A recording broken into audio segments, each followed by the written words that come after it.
The events took place in a bright room. The girl was drawing on a photo, and when she was asked if she was ready to tell everything, she froze. It was a hospital, and a doctor was standing next to the patient and asking what kind of place it was. Suddenly, the girl looked up and looked at the doctor. He handed her a piece of paper and said that she could write everything on it if it was more convenient for her.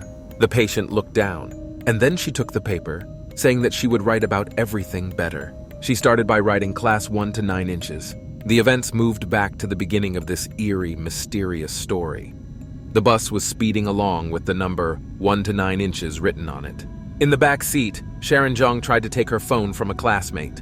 It had a photo of her where she didn't look very good. That was Yun-san Lee. He always did all sorts of stupid things that didn't always have good consequences. Other classmates sat in silence, each going about their business. A sad young man sat next to Yun-san Lee. It was Ji-hoon An, who pretended as much as possible that he was not interested in all this. Nothing interesting happened in the front seats at all. A girl with dark short hair was sitting on the side. Next to her, someone was typing loudly and quickly on her phone. A neighbor shouted out her delight that her friend had followed him on Twitter. Se-yeon Han asked her neighbor Yura to stop voicing her thoughts so loudly. She shouted out aloud, "Gigomen," which means sorry in Japanese, and then apologized normally and smiled wryly. After that, Yura Choi made a face and called her neighbor a ragged beggar. Se-young heard her classmate muttering and asked her again, but she quickly took it back as if she hadn't said anything.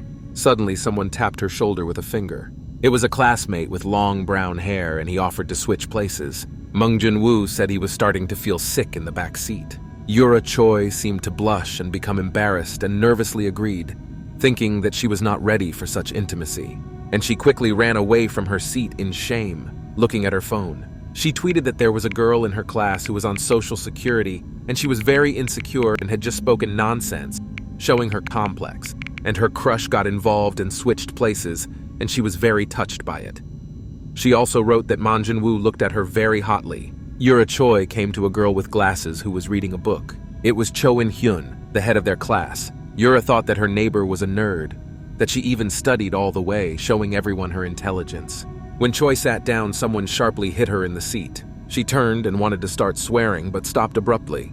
After all, she was sitting in front of Ye-jong Lee, who asked her in a gentle voice if she would mind if they moved her seat a little bit, because it was cramped. Then she smiled sweetly, but everyone realized that it was not sincere. Yura Choi was nervous and said in an uncertain voice that there was no problem, and she liked it even better. And when Ye-jong Lee looked away, Yura's expression changed dramatically. The headman, Jae In-hyun, looked up from his reading, but she kept quiet and continued to study. The girls started laughing at Yura Choi for saying that she liked it better and that she would tweet about Ye-jong Lee, but she denied it, saying that Yura would not do that to a friend. A girl was sitting next to me who seemed to be indifferent to everything, but was watching the situation closely. It was Ji and Kim, who turned away from everyone and looked out the window, calling her classmates idiots. Ji-hoon An behaved the same way. The events moved to the front seats again. Myung Jun-woo and Se-yeon Han sat silently and looked at the floor. Then she decided to speak up and ask her neighbor why he was following her all the time. But he decided to turn the conversation to her, saying that Se-young was daydreaming and he was just sick to his stomach. She exhaled, said she didn't care, and asked me not to bother. Meanwhile, in front of her, someone was twitching their leg very loudly. The class was driven by a bus driver. Suddenly, he turned and shouted at the boy to stop jerking his leg. He abruptly grabbed his leg, trying to stop her. Next to him sat an old bald man who was watching his neighbor's reaction closely. Henson had a healthy blue spot on his neck that looked like a bruise. The teenager himself was very nervous and looked bad. The old man seemed to notice this as well and asked Hanson if he was still having problems with his friends. Henson Kim kept asking again and again, and then he said that it happened, but then quickly denied it. Chunbae Park put his hand on the teenager's arm. He was a classroom teacher, and said that to him it looked like Hanson was making a fool of himself to be bullied. The teenager was silent, then Chunbae Park said he was sorry. Also in the back seat was Sinja Kang, a boy with blonde long hair. It was his face that stuck with me so much, that strange expression on his face, in the memory of the patient, who was Se-yeon Han. She was painstakingly writing something in terrible handwriting, and got scared when the doctor asked if he could ask her something. He held the photo in his hands and wondered why they were all wearing sportswear. The girl did not look up and said that it was for outdoor activities near the water. The doctor asked about water. Se-young said they were at sea, to be precise. Suddenly, the patient looked up, looked at the doctor, and asked where everyone else was. There was a pause. The doctor was silent, as if he did not know how to present the information correctly. In that photo, everyone had a painted expression on their face except for Se-yeon. The photo was taken upon arrival on the count of 3. After the photo, everyone was outraged that they were forced to wear tracksuits on a school trip. At this point, the teenagers were told to hand over all their phones. Chief Se-yeon held the sack and said she was sorry, but Mr. Park ordered them to pack it because they were going to travel by sea. Soo-ah and Sharon-chan resented having to do this, especially after the sports uniforms they were forced to wear. Suddenly, someone very small was approaching Jae-in with a quick step. It was Se-yeon, and she said that the headman could resolve this issue with Mr. Park on their behalf. But Jae-in could only say a brief apology. After Se-yeon didn't get what she wanted, she abruptly turned around and left. The Starosta's partner told her in her ear not to listen to her because everyone knew that Se-yeon was an idiot. Jae-in didn't say anything in response, just gave Se-yeon a look. Meanwhile, Mr. Park spoke with the instructor and was told that the weather was good and they could safely go out into the water. The teacher said there was nothing to worry about because their school had been practicing this for a long time. So the teenagers put on life jackets and got into the boat, and Mr. Park managed to fall asleep during this time. Myung-woo called Se-yeon, asking if she was nervous and adding that it would be fun. His classmate didn't even look at him in response, just asked if he was 11. She hid her reddened cheeks, as it seemed that Se-yeon was seeing the sea for the first time. At this point, the teenagers asked Mr. Park what they would do next, and noticed that the teacher had fallen asleep. Meanwhile, a strong wind kicked up, so strong that he took off the instructor's cap, and she landed right in the water, close to the boat. The instructor grabbed his face and was outraged that this had happened to him. He turned to the teenagers and told them to wait for him and that he would be back soon. Then he ducked into the water and swam toward the cap. The instructor did not turn off the boat, and the sounds of the engine could be heard. The teenagers sat in silence and did not know what to do. Suddenly, Yun-san Lee laughed, saying that it seemed to him that the motor was still running. He asked if he could try it, saying it looked like a motorcycle. The headman, Jae-in, tried to say that she didn't think it was a good idea, but she was interrupted and told to relax, because Mr. Park would not see her anyway. Yun-san was told that he didn't have the balls to do it, and this motivated the teenager even more. He jumped out of his seat. Then he abruptly plopped down behind the wheel of the boat. Yun-san Lee immediately tried to turn the handle. It made even more roaring engine sounds. Suddenly, the teenager abruptly moved away without even having time to react. Other teenagers followed him, and they were all blown away in a second. His classmates had to hold on very tightly because Yun-san was running at breakneck speed. Se-yeon was small and could barely hold herself in place to avoid being thrown into the water. At this point, Mr. Park began to wake up from the speed. He was shocked when he saw what had happened. Everyone was shouting at Yong-san Lee to slow down because the situation was out of control. Meanwhile, the instructor took out his cap. He put it on and looked around. But I discovered that the boat and the teenagers were nowhere to be found, as if they had fallen underground. Yun-san Lee was pushing buttons on the boat's steering wheel while his classmates cursed him. He said he could not stop it in any way. At that moment, something started dripping on him. It looked like rain. He looked up and saw a black sky and heard thunder. It looks like the instructor lied and the weather was not good for swimming after all. The waves of the sea were hitting the boat as the wind was getting stronger. Se-yeon was scared. She had never seen the sea, let alone such strong waves. At that moment, a huge wave covered them all. Everything happened so abruptly, and now the boat with the boat was underwater. Jae-in barely held on to her seat, but dropped all her phones. Se-yeon noticed this and called the headman, but she could not resist and simply went underwater, leaving her life jacket behind. And so, Jae-in drowned underwater along with the phones. Se-yeon looked at what had happened to the headman. Manjun-woo was also watching and called Se-yeon over. She was silent and did not answer, and then it abruptly turned over and ducked under the water. Manjun-woo screamed even louder, because he seemed to be genuinely worried about his classmate. But it was too late. Se-yeon went underwater with Jae-in, and the boat was overturned by a strong wave. After what seemed like a long time, Manjun-woo opened his eyes. The first thing he did was to call Se-yeon, but when he realized that he was not on the water, he abruptly stood up. He looked around, looking for Se-yeon. The teenager saw two girls come out of the sea. That was Se-yeon, who was carrying Chaeyeon, which was very difficult for her. They both fell to the shore as soon as they got out of the water. Manjun-woo quickly ran after them to help his friends. The teenagers found themselves on a large island surrounded by water on all sides. When Se-yeon fell underwater, she immediately began to drown. At first, she was conscious, but she could not do anything, so she slowly went underwater. Then she lost consciousness, and there was no hope for salvation. Suddenly, someone grabbed her by the jacket of her suit. Se-yeon opened her eyes sharply. In front of her was her classmate Se-yeon, who rushed to save her. She was shocked when she saw a small but very brave Se-yeon in front of her. The events moved to the shore. Se-yeon regained consciousness and opened her eyes. Mung Jun-woo noticed this and immediately rushed over to his classmate. He asked her how she was feeling. Se-yeon adjusted her glasses, saying that she was fine. She asked how her rescuer Se-yeon felt. Manjun was in no hurry to tell her because she needed to see it. The teenagers fell silent for a while and just watched their classmate. Mung Jun-woo said that she had been doing this for some time, even though they told Se-yeon to stop. The girl was performing heart massage on her classmate, who could not regain consciousness. Surprisingly, Se-yeon knew how to do it correctly and pressed with all her might on the chest. Mung Jun-woo approached her cautiously. He asked her to stop, adding that she had done everything she could. But Se-yeon didn't listen, so Meng Jun called her by name again. The girl continued to press, but weaker each time. Then she looked up, tears streaming from her eyes, and Se-yeon said that she had to save Dansa.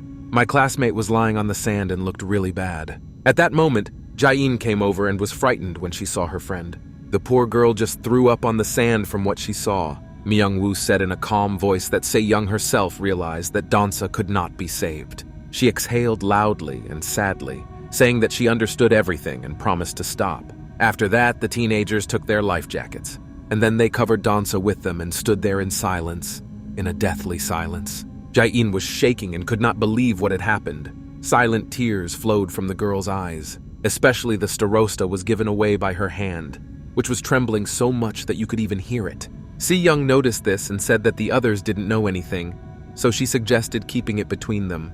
Se-yeon promised to talk about it when they all got together. The company returned to the rest of the classmates, and they immediately noticed that Dans was missing and pounced with questions about him.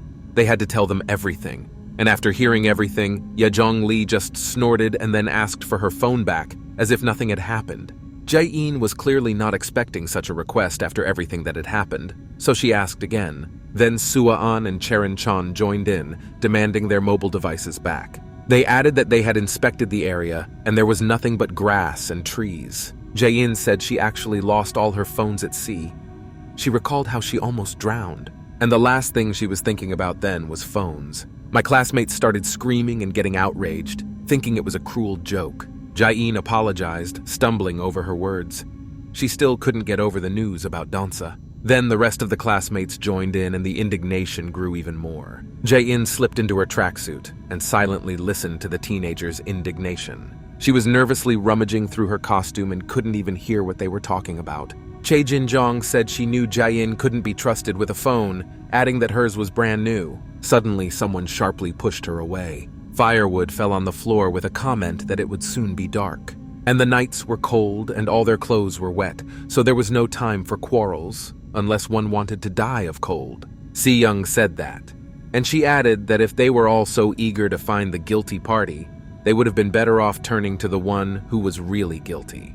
She went on to say that the person who asked Se-yeon to collect the phones was Mr. Park. And then she asked who, like an idiot, had jumped into the driver's seat in the boat, hinting at Yunsan Lee. Se-yeon started to say that he was the reason for Don-soo, but she stopped talking, gritting her teeth. And then she exhaled loudly and asked which of them had the lighter. Everyone was silent. Then Se-yeon held out her hand and told them to move faster, because she knew they were all smoking.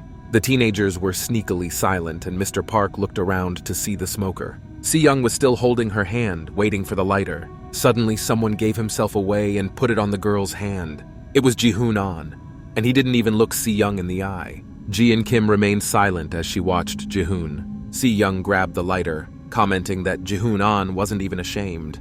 The teenager silently turned around and went to the others. Mung Jun-woo twirled his finger near his head as if he was daring to do something. Then Mr. Park coughed, making himself known.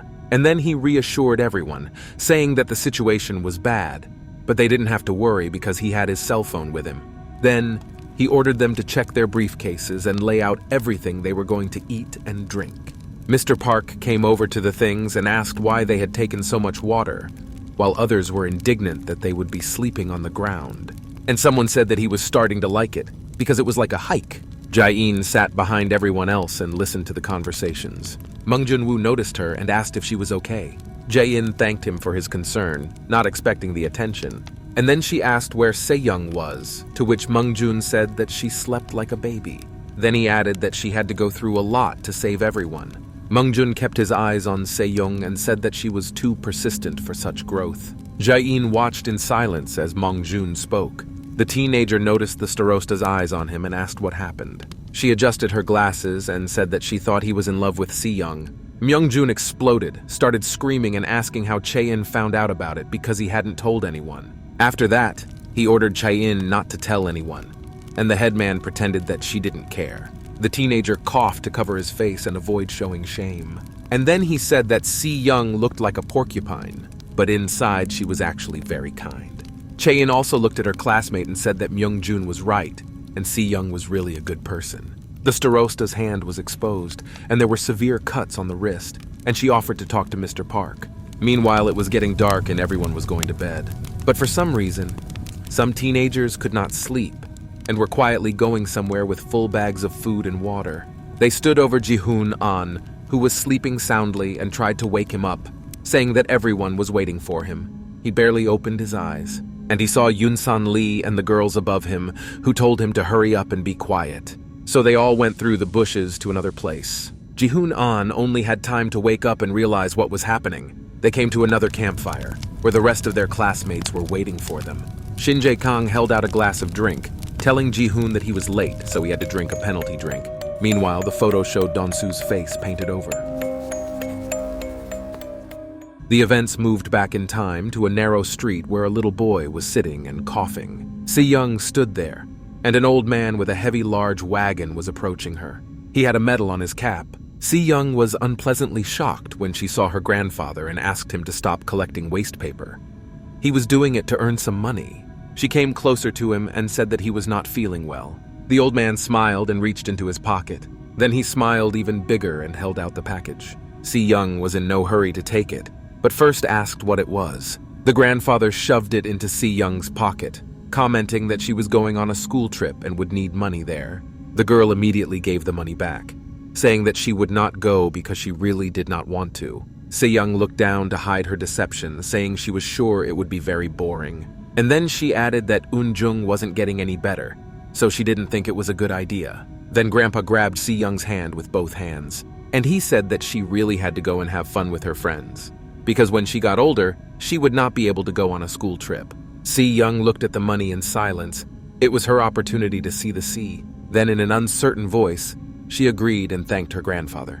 The events moved to the island. Someone was lying on the shore. It was Se-yeon sleeping soundly. Jae-in ran up to her repeating the girl's name. Then she started waking Se-yeon up.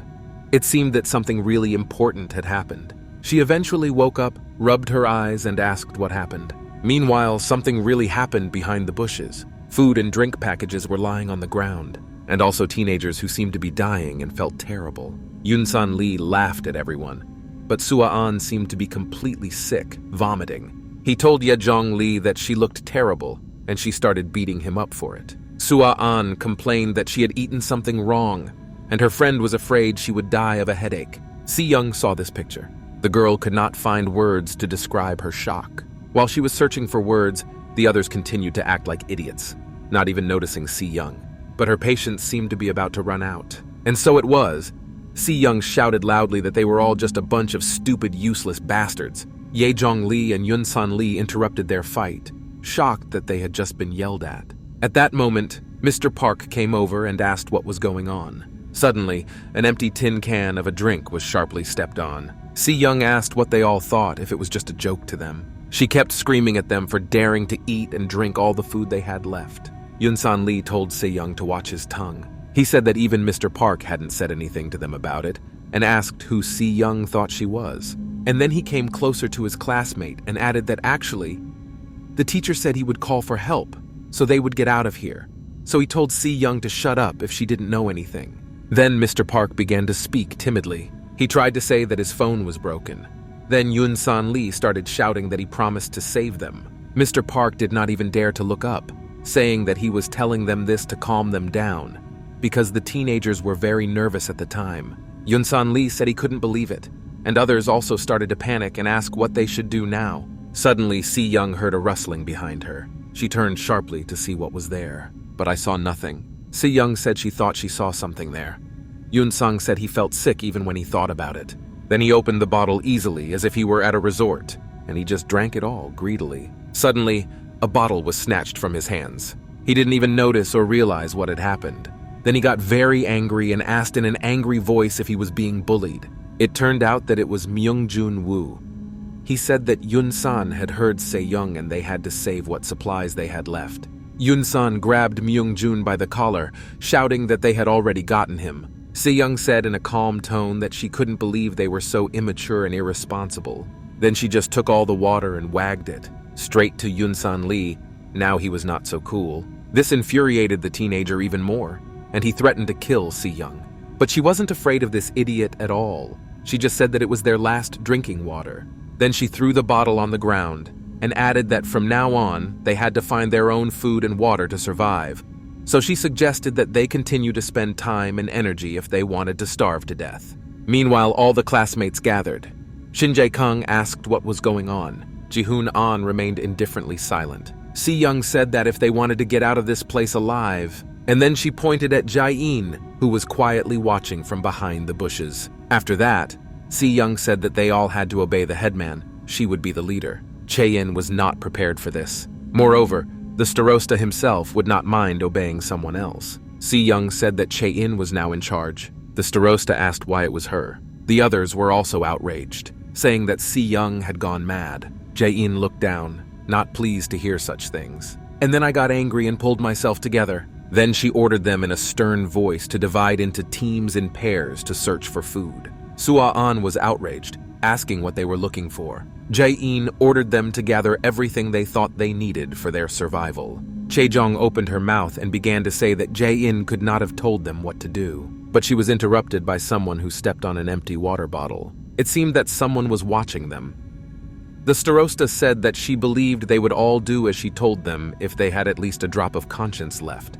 The teenagers fell silent for a while. And then Myung-jun Woo reached out and agreed, suggesting that we share and look for what we need faster. He smiled and came closer to Se-yeon, saying that they were a team now, so they had to stick together. But my classmate just turned around and asked who said she would join his team. Others were not in a hurry to distribute themselves. Ji-hoon An then turned around and suggested that we go straight ahead, and Ji-in Kim agreed and followed him. Shin Jae-kang asked Yejong Lee if she was going, and her classmate said she didn't want to, and asked if he really wanted to go. Sua-an and Sharon Chong left together, and Yun-san Lee hugged Henson, asking if they would leave together. The teenager began to get nervous and sweat heavily, and then hesitantly agreed. Jae-in looked at this in silence, and then she asked Mr. Park if he could go on the search with Hansen. The man scratched his face and agreed. Yun-san Lee snorted and walked away from Henson, saying quietly that he was lucky this time. The teenager began to get even more nervous and sweat.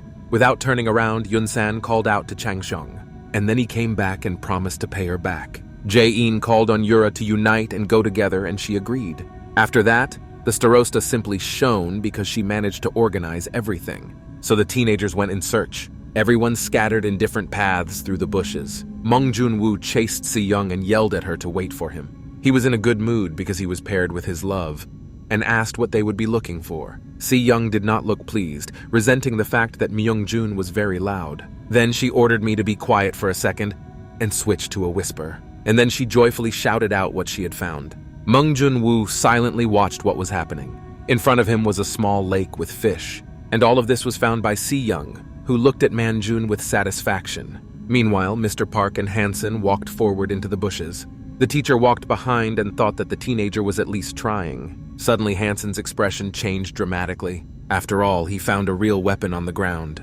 And she was not alone. There was a whole bunch of them. Hansen was shocked who would need that much, and who would leave it like that by the tree. The teenager went back and called Mr. Park to share his discovery, but then he abruptly stopped talking. Mr. Park was approached by Shin Jae-kang and wished him good morning. The teacher immediately changed his face, smiled sweetly and greeted him in a pleasant voice, asking if the teenager had found anything. Shin-jae smiled back and admitted honestly that he hadn't found anything important. Ye-jong-lee asked the teacher where Hansen was because they were supposed to be in a pair together.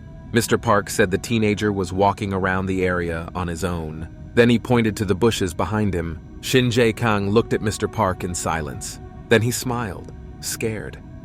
The teacher said that he felt a little sorry for him because he had tried so hard to help his friends. Meanwhile, Hansen grabbed a gun. Shin-jae smiled even more. And Mr. Park went on to say that they themselves knew how Hansen could sometimes get on their nerves with his behavior. Like the time he became paranoid and accused Shin-jae of bullying. The teenager smiled, saying that it was nothing and he was not offended. Ye-jong-lee looked at me sideways but did not speak. It seemed that she knew something. Mr. Park said that it was Hansen's own fault, because he should have stopped being afraid of everyone around him and opened up to his friends a little. Shin-jae agreed, saying that he had tried to make friends with him. Hansen himself heard all this. The teacher said he hoped that Hansen would somehow realize that he was an outcast for a reason.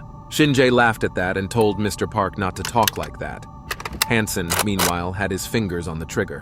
Then he took aim and shouted that it was not his fault. He repeated this constantly. He pointed his sights directly at Mr. Park's face. After that, there was a loud sound and the birds flew up sharply away from the forest. In the joint photo, only Don-soo was still painted over. Mr. Park made an ugly face when he said that it was Hansen's fault that he was insulted. This was the last straw, and the teenager pulled the trigger. Mr. Park heard the shot, but no one expected it. No one had time to react. The teacher's face was contorted again, but this time in pain. After that, he fell to the ground screaming, leaving a pool of blood under him. Shin Jae-kang was no less shocked than the others, with cold sweat pouring down his face. He looked up to see who had caused this. There on the floor was Hansen, screaming, swearing that he did not know the weapon was loaded, throwing it away from him.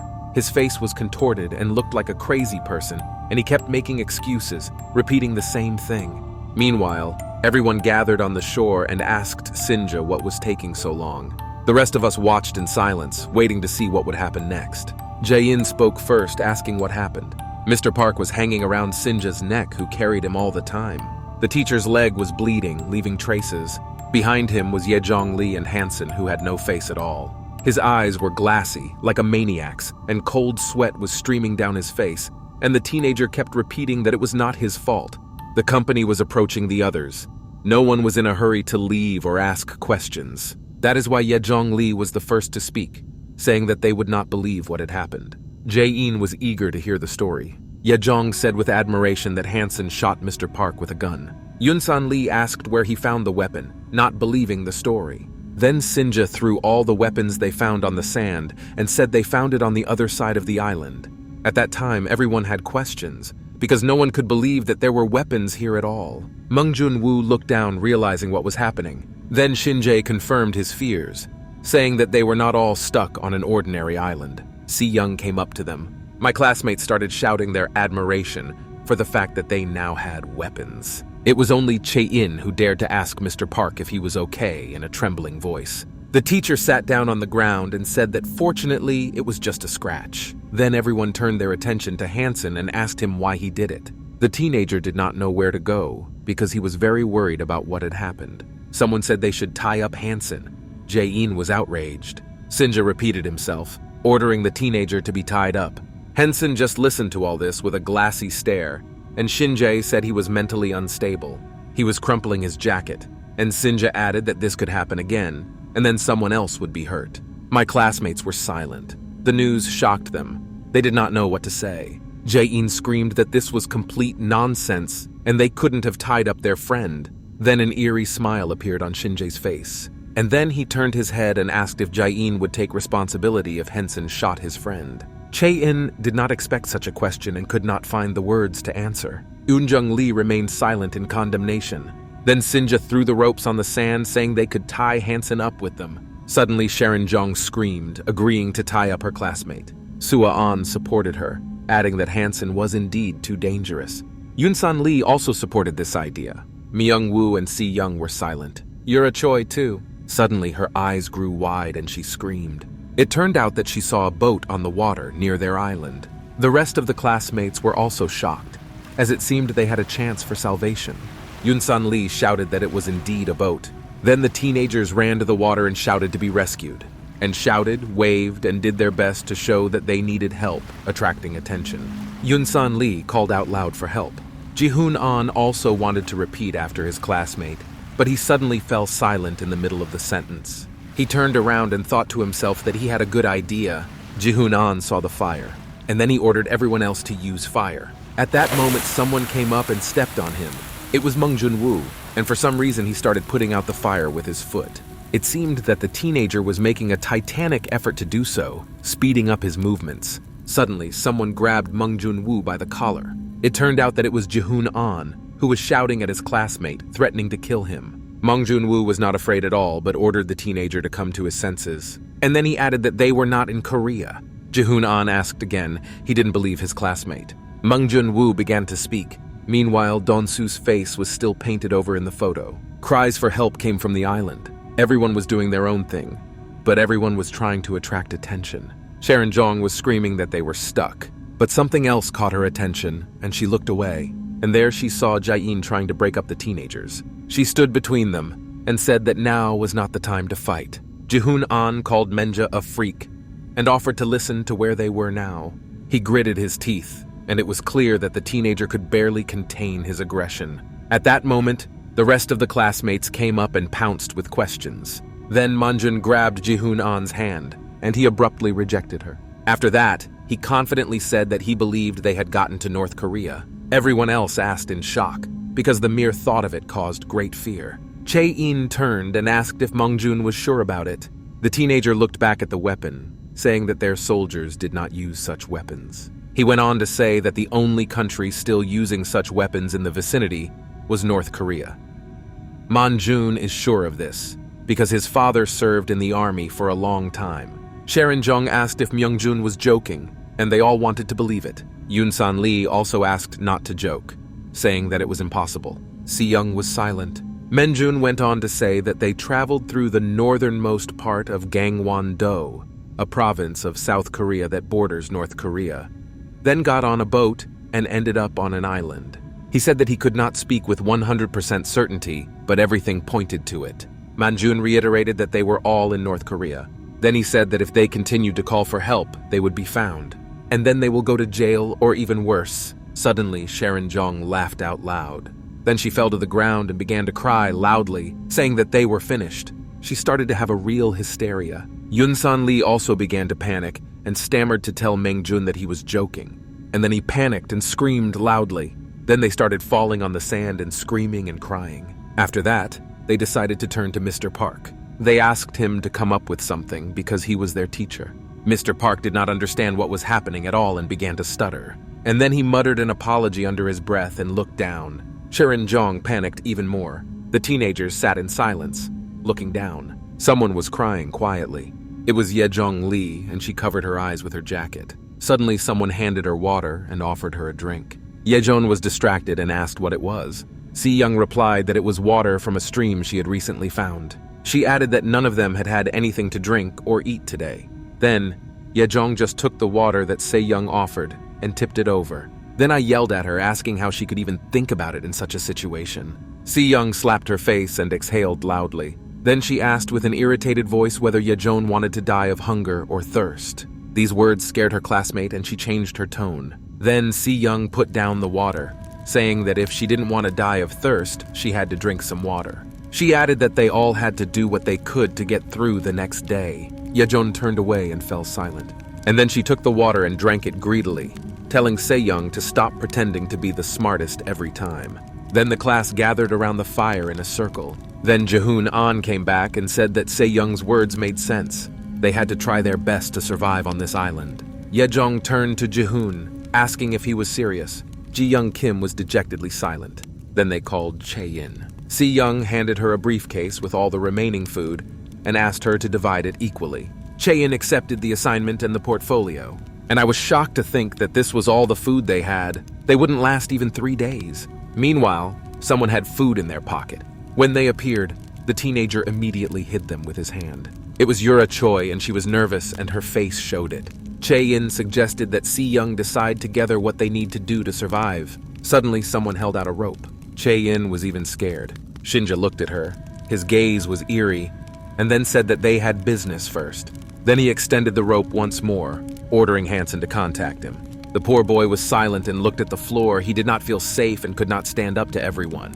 Tears gathered in his eyes from the pain and humiliation he felt. Jian Kim was sleeping sweetly, and then she opened her eyes abruptly. I wish it was just a nightmare that stopped scaring me when the light came. Se-yeon sat and thought about it silently. Then the positive Menjun came up to her and greeted her, wishing her a good morning. Se-yeon still couldn't believe that they were all stuck on the island. Myungjun leaned over to his friend, saying that he had noticed that Jae-in hadn't slept for a long time. Se-yeon turned and looked at the headman. Jae-in was actually doing something and sorting through the portfolio. It seemed like she was facing a difficult task, and cold sweat even began to drip down her face. The other teenagers were talking to each other, all in a bad mood. They did not know what to do. The conversation was interrupted by Jae-in, who said that today they had to go out to look for food again. Se-yeon didn't understand why the headman had made such an abrupt decision. It seemed that something was wrong with her. Jae-in suggested that we have breakfast and split up again to search. Sharon-jong wondered how the headman could remain so cool and calm. Sua-an said that Chae-yin considered herself special only because she was the headman. Then she ordered everyone to get in line, and Jae-in would distribute food to them. It was not enough to fill you up. Sua-an was shocked when she was given such a small amount. She began to resent the fact that they hadn't eaten anything for a day. It wasn't enough. Jae-in replied that she was sorry, but it was all the food that was left, and the headman simply divided it equally. Sharon-jong told her not to joke and asked how she could live on that. Sua-an agreed, saying that Jae-in was just playing a joke on them. Then the starosta attacked them in response, reminding them that it was they who had eaten most of their supplies. After that, the girls had nothing to say and silence followed. Then Sharon-jong was outraged and called Jae-in a bitch. A sly smile appeared on one of the teenagers' faces. It was Shinjae, and he told Sharon-jong that everything was fine and they would eat what they were given. Of course, my classmate was outraged, saying that everyone was against her, and Shinjae's behavior was quite strange. Yunsan Lee quickly threw all the food into his mouth. He started chewing on it without another word. He looked at the weapons they had lying on the sand. After that, Yunsan said that there were not only rifles but a whole arsenal of different weapons. Suddenly, the teenager noticed a gun. Mi Young-woo ordered me not to touch it because it was probably a rocket launcher. Shinjae was interested in this information and perked up his ears. Yunsan Lee was angry with Menja, threatening to mentally remind him of it again. After that, he picked up a bigger weapon and began to examine it. Then he pointed it upwards and clicked the machine. A smile appeared on his face, and he asked his friend if he thought the weapon was even real. Suddenly, there was a loud explosion. Yunsan Lee cursed, saying that it was very scary. He did not expect the weapon to actually shoot. Sharon Young told Yongsan Lee that he was a big asshole. Ji-hoon An stared indifferently as the others called Yunsan an idiot. Then he asked Hansen what he was thinking when he shot. After that, he called the teenager crazy and that he was out of his mind. Hansen stammered and said he was innocent. He repeated this over and over again. Jae-in watched and regretted that it had happened. Meanwhile, her classmates were calling her names. Then the starosta ordered everyone to quickly split up. Yura Choi called out to Jae-in. She said that she had to go to the toilet and that she would be back soon. Jae-in smiled sweetly and told Yura Choi to take his time. Then my classmate just ran away like a bullet. She sat down on the sand and swore all the time, stuffing your cheeks with food. Meanwhile, Sua-an and Sharon Chong went into the woods to find something useful. Sharon Jong said they needed a break. Sua agreed, saying it was a good idea because she was too hungry to move. Then the friends sat down by a tree. Karen said that they had a beggar who would find everything for them, and her friend agreed. Another couple was walking along another path. It was Menjun and Se-yeon, and the teenager asked her to slow down, but Se-yeon did not answer. Suddenly, Menjun saw something in front of him and froze in shock.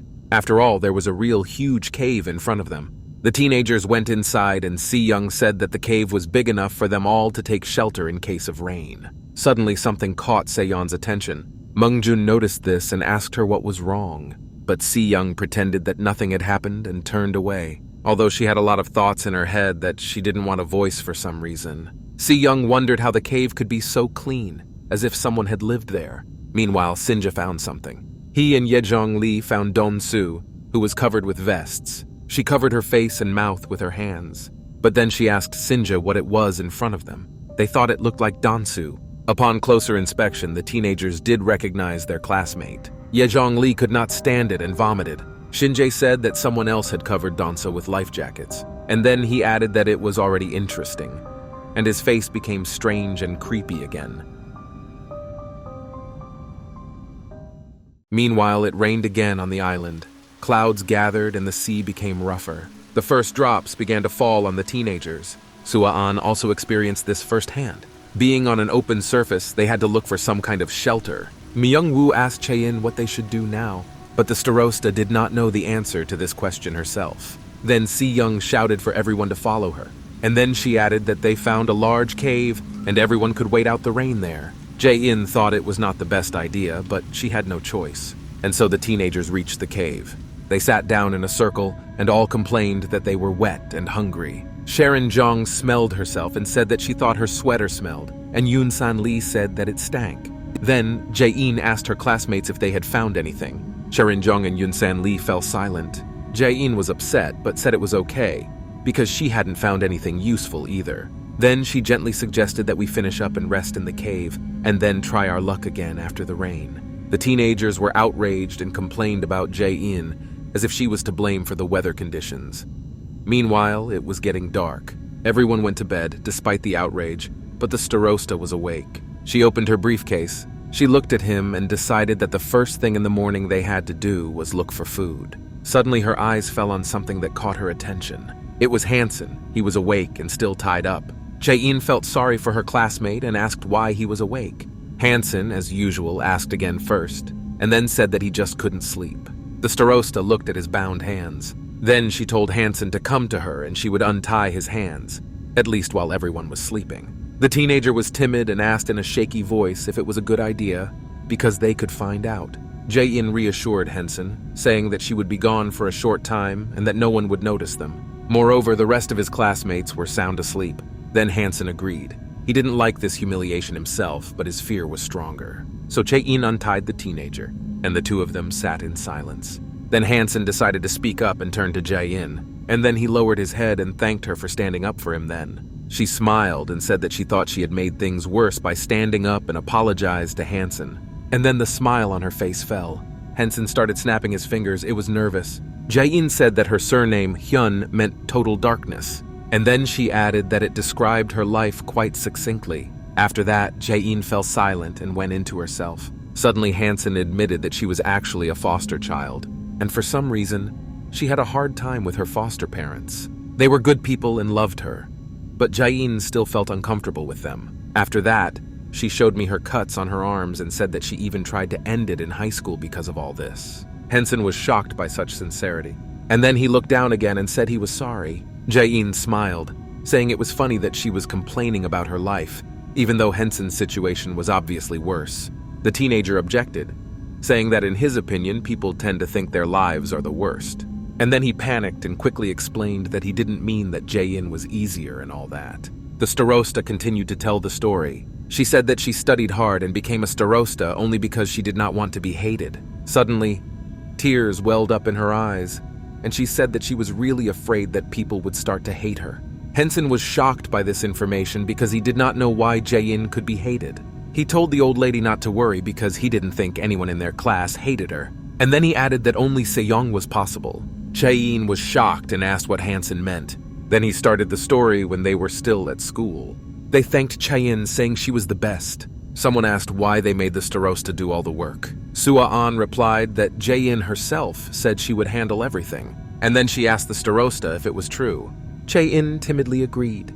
And then she told Sua that everything was fine, and she could leave if she had things to do. After that, the girls turned around and left, and Sua-an laughed, saying that it was very simple. Jae-in was left alone by the garbage, which could barely fit in the bucket. Suddenly, someone threw another piece of paper into the bucket, and then he referred to Jae-in as Mumble. It was Se-yeon, and she asked in a stern voice if the headman had cleaned everything by himself again. Chae-in agreed in a hesitant voice. Se-yeon replied that she voted for the starosta, not for the cleaner. Jae-in explained that Sua told her that she had a baby and was very busy. Se-young interrupted her, saying that as long as she indulged them all, nothing would change. And the problems will continue to accumulate in the trash.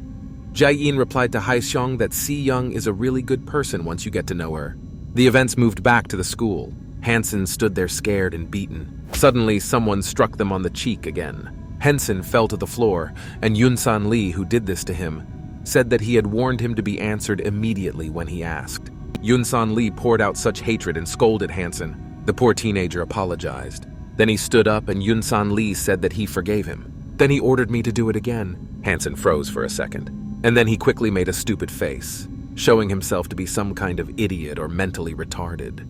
Sua-an enjoyed watching this performance. Then the rest of his classmates started laughing and praising Yun-san for what he had done. Eun-jung Lee called Hansen a jerk, and Sinja took a picture of his face with his phone. Jae-in watched this spectacle from the sidelines. She was silent, but it seemed that she really wanted to say something. At that moment, Mr. Park appeared and asked the teenagers what they were doing there. Then he put on a stern face and started to intimidate me. What if it was what he thought it was? The teenagers fell silent, and Hansen put his head down. Then Yun-san Lee grabbed his classmate as if to hug him, and told the teacher that they were all just playing. Mr. Park asked in disbelief, and then asked if they smoked.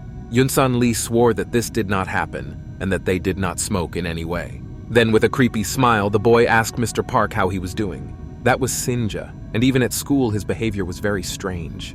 The teacher's mood immediately changed when Shinjae spoke to him and Jae-in was still watching. Mr. Park asked Shinjae how his father was doing. The rest of the classmates seemed to be shocked by this sweet and even too friendly conversation between the teacher and the student. Then Mr. Park said that if they had all played enough, they should go back to class, because the break was almost over. Suddenly, Chaein remembered that conversation with Se-yeon, when she said that pandering to classmates would not change the problems. These sloves really made her think. So the teenagers returned to class, as Mr. Park had told them to do. Shinji turned and smilingly told Hansen to remember to come by after school. The teenager did not dare to look up and agreed in a trembling voice.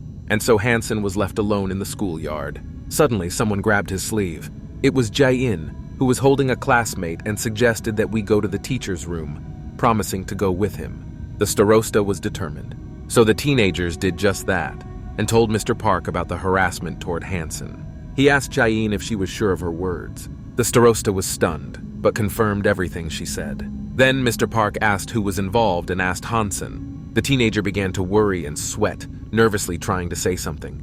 Mr. Park began to put pressure on him and ordered him to speak more clearly. Hansen was already worried, and the teacher's words made him withdraw into himself. Se-yeon looked at it and realized that things were bad. Then she offered to speak out herself, but Mr. Park interrupted her, saying that he would like to hear it not from the starosta, but from someone who considered himself a victim. Jae-in said it was Shinjae, but Mr. Park simply didn't believe it, saying that they were joking, because Shinjae was not the kind of person who would bully others. Jae-in replied that there were several offenders, but Shinjae was their leader. The events moved to the classroom of grades 1-9. The headman approached Shinjae and Yun-san Lee, and she told Shinjae that Mr. Park had called him to the teacher's lounge. The teenager did not expect this, but he was not worried at all, so he came to the teacher's room. He stood in front of Mr. Park and smiled sweetly like an angel. Hansen was standing next to him, and the teacher said that he was informed that he had bullied a classmate and asked if it was true. Shinjae looked shocked, and then he looked at Hansen and said that he thought his classmate was going through a difficult period. Hansen began to get nervous and sweat, unable to answer anything normal or string together two words. He started to wrinkle his shirt, and Sinja said that they were just having a little fun, but he wasn't mocking anyone. Then Mr. Park asked Hansen if it was true that they had been a little bit foolish, and that was it. The teenager said in a trembling voice that it must have been like that. Mr. Park replied that he knew that, and then he added that bullying was not something he would turn a blind eye to, especially in his classroom. He knew there was a misunderstanding, but he couldn't let it go. Then he put his hand to his chin and thought, and then he said that now it was time for a friendly 5-minute hug. Hansen was shocked by what he heard, but he was even more frightened when it happened. Shinjae grabbed him and hugged him forcefully, and Hansen didn't even have time to react. Suddenly his face changed and looked even more frightened. After all, Shinjae whispered in my ear that he promised to kill Hansen. Events returned to the island where Hansen thanked Chae-in. He added that the harassment ended for a while after the starosta intervened. Jae-in replied that it was good news and smiled. He said that maybe this was a lesson for Sinja. They were talking, hoping that everyone was asleep. but Shinjae was awake and listening very carefully. Now he knew that Hansen wasn't the only one who had blabbed to the teacher. At that moment, someone called out to Jae-in, and it was not Hansen. She looked up and did not expect to see what she was looking at. The headman asked Sinja what had happened. He smiled again, eerily, and then he offered to go with him and look for firewood, because it seemed that everyone would soon freeze to death. Sua-an was sleeping and saying in her sleep how cold she was and that she was frozen. Her body was shaking. It seems that Shinjae was right, and Chae-in agreed to go in search of him. So the teenagers went only together. Hansen didn't seem too happy with the idea. The teenagers entered the forest. Jae-in stood with her back to Shinjae, and then she turned back. Suddenly, something ran by her quickly, and she didn't even have time to see it. Jae-in screamed in fear. Sinja asked the headman what had happened. Chae-in thought that maybe it was just a wild animal. So she lied, saying that she must have imagined it. Shinjae simply nodded. But he still made me feel uneasy and somehow creepy. The events moved back to the teacher's room. Mr. Park ordered us to hug for 5 minutes or more, and he held a phone in his hand. He received a call from Mr. Khan. Mr. Park was minding his own business, talking on the phone. It was not a good situation for Hansen because he was left with his abuser again. The two teenagers stood quietly in the middle of the classroom. The teacher was talking to Sinja's parents and told them that their son had been involved in a small incident. Shinjae suddenly grabbed onto Hyunsung's shirt with his hands. Mr. Park told his parents that he had already taken care of everything. He smiled sweetly at Sinja and explained to his parents that their son was fooling around with a friend, and the friend was a little offended. Shinjae looked down, still holding Hansen's back tightly. It seemed that his face became sad, and Mr. Park had already finished talking to his parents. Meanwhile, the events moved to the apartment. The man asked how his son made him listen to his petty problems. Shinjae apologized to his father. He was holding a chair and a stick and asked if he had misunderstood when he said to be quiet during the campaign. And then his father said that maybe it was his fault, because Sinja was his only child and therefore he spoiled him too much. My father put a chair on the floor and said the words leg. It was an order to action, and Sinja obediently put his foot on the chair. It seemed that he did this often, because he obeyed obediently and just waited. His face showed no emotion, and the father called his son an imbecile. Suddenly, tears appeared on Shinjae's face, followed by a stroke. The events moved to the island where Jae-in stood alone. She was holding firewood and brushwood. The starosta said that she thought they had gathered enough brushwood and suggested that they return, as it was getting dark. And then she added that she could not see well in the dark. But no one answered Chae-in, so she went back and started calling out for Shinjae. Suddenly, a classmate appeared out of nowhere, frightening Jae-in. And then he abruptly grabbed her by the hair. Then he threw me to the ground just as abruptly. Jae-in rolled down and hit herself loudly, but she managed to grab onto something with her hands. Chae-in was hanging on a rock, unable to see anything under her feet. Her glasses broke and fell down. Then Sinja approached her. He was looking at the person who had beaten him up because of his father. There was no pity or sadness in his eyes. He looked like a maniac. Chae-in could barely hold onto the rock with her fingers. She asked Sinja to help her. A classmate asked the headmistress if she had told Mr. Park everything about him. Chae-in asked again, but she didn't understand because fear filled her head. Shinjae looked at the hand that the starosta was holding. Then he stepped on her toes, and then he called me and ordered me to answer him. Meanwhile, someone was loudly laughing. Shinji approached the cave. He was alone. When I got inside, I started waking everyone up quickly. Sua-an and Charon Chong were reluctant to wake up. Se-yeon wipes his eyes. Shinjae panicked, telling everyone to wake up quickly because he had just found Jae-in. Se-yeon woke up abruptly at that moment when she heard about the headman. A smile appeared on Sinja's face. Meanwhile, in the joint photo, Jae-in's face was painted over. Morning came. The teenagers approached the cliff from which Jae-in fell. Shinjae said, stammering, that they had arrived.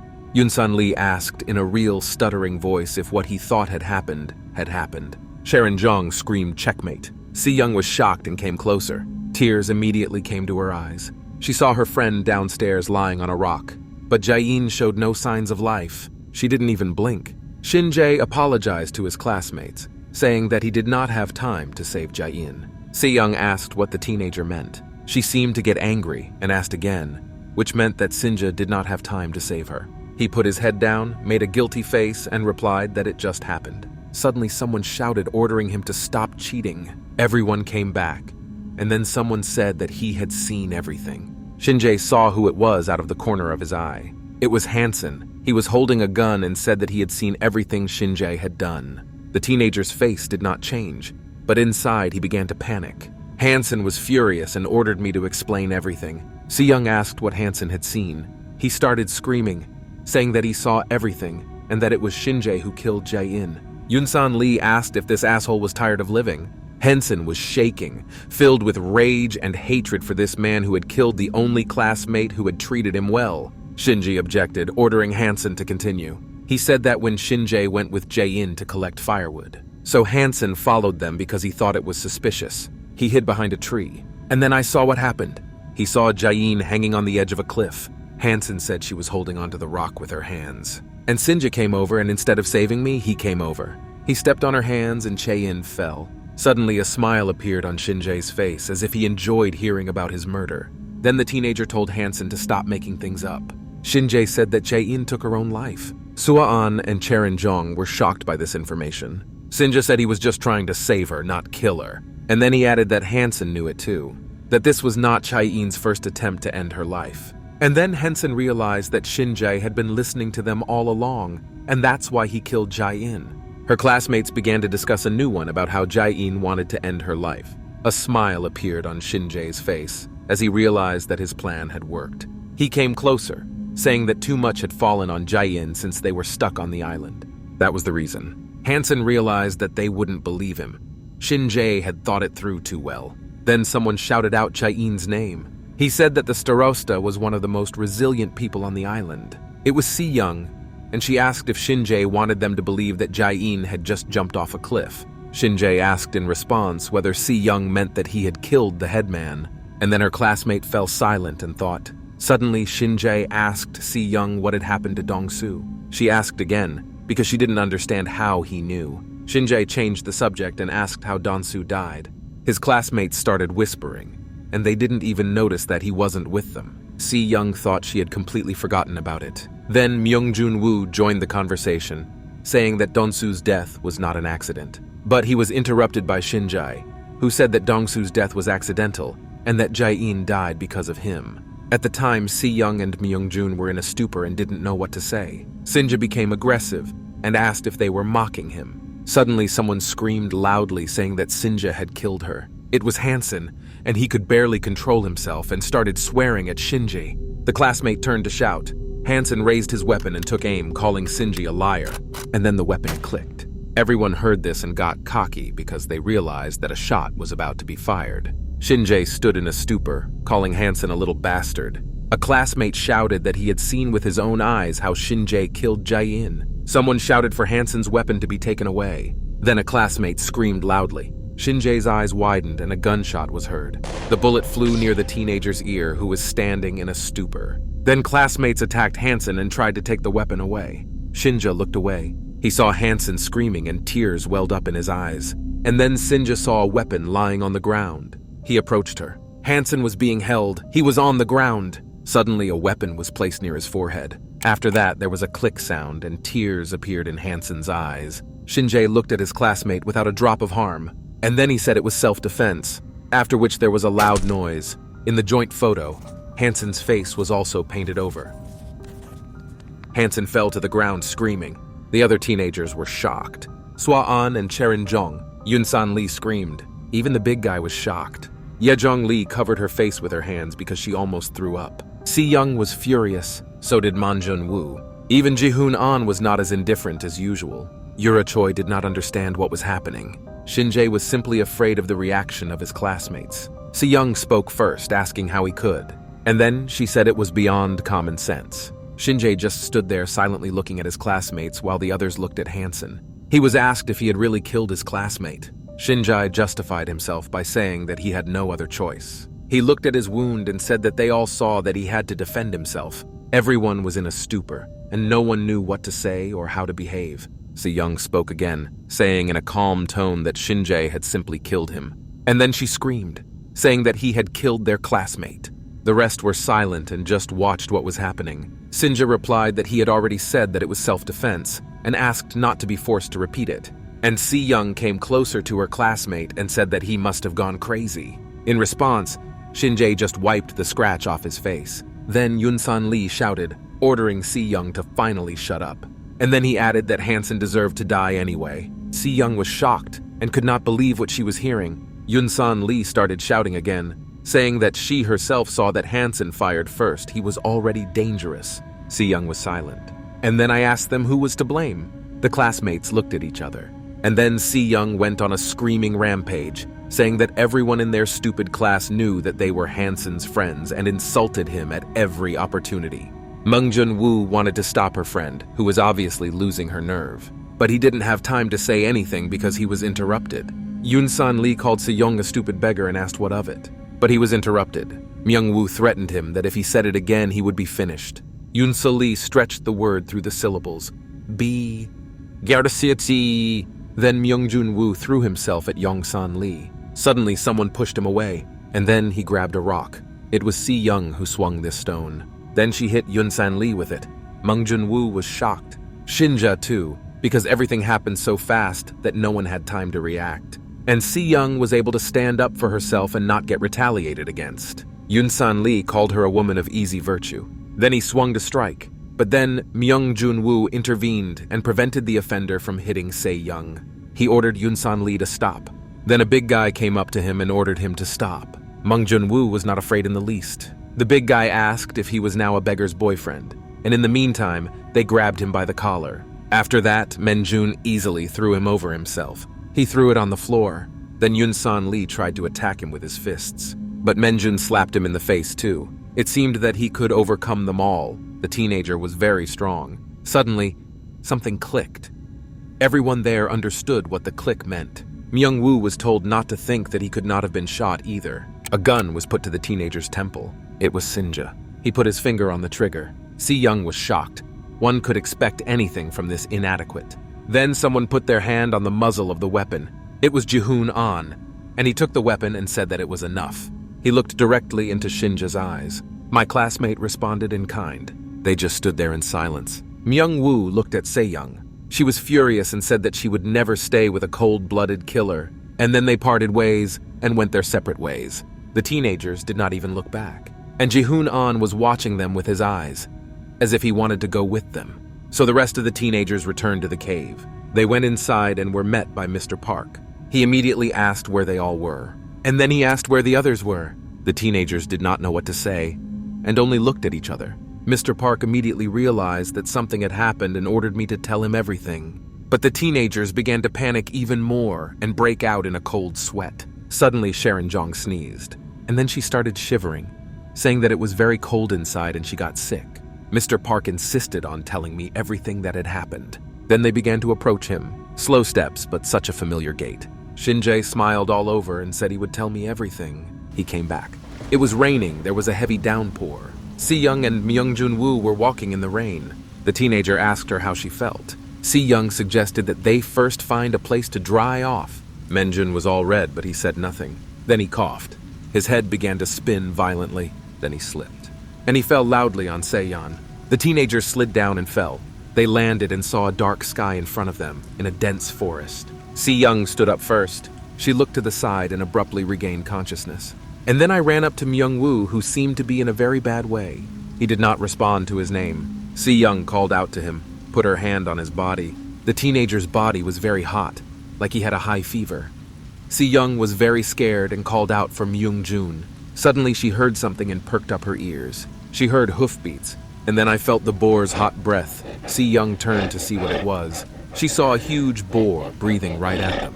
Se-yeon was scared and just didn't know what to do. She grabbed a rock to defend herself, at least somehow. The little girl was shivering with fear and cold. Suddenly, small shadows appeared behind the boar. In the light, it became obvious that they were her children. And then, the mother calmly went about her business with her children. Se-yeon sat in a shocked stupor but slowly came away.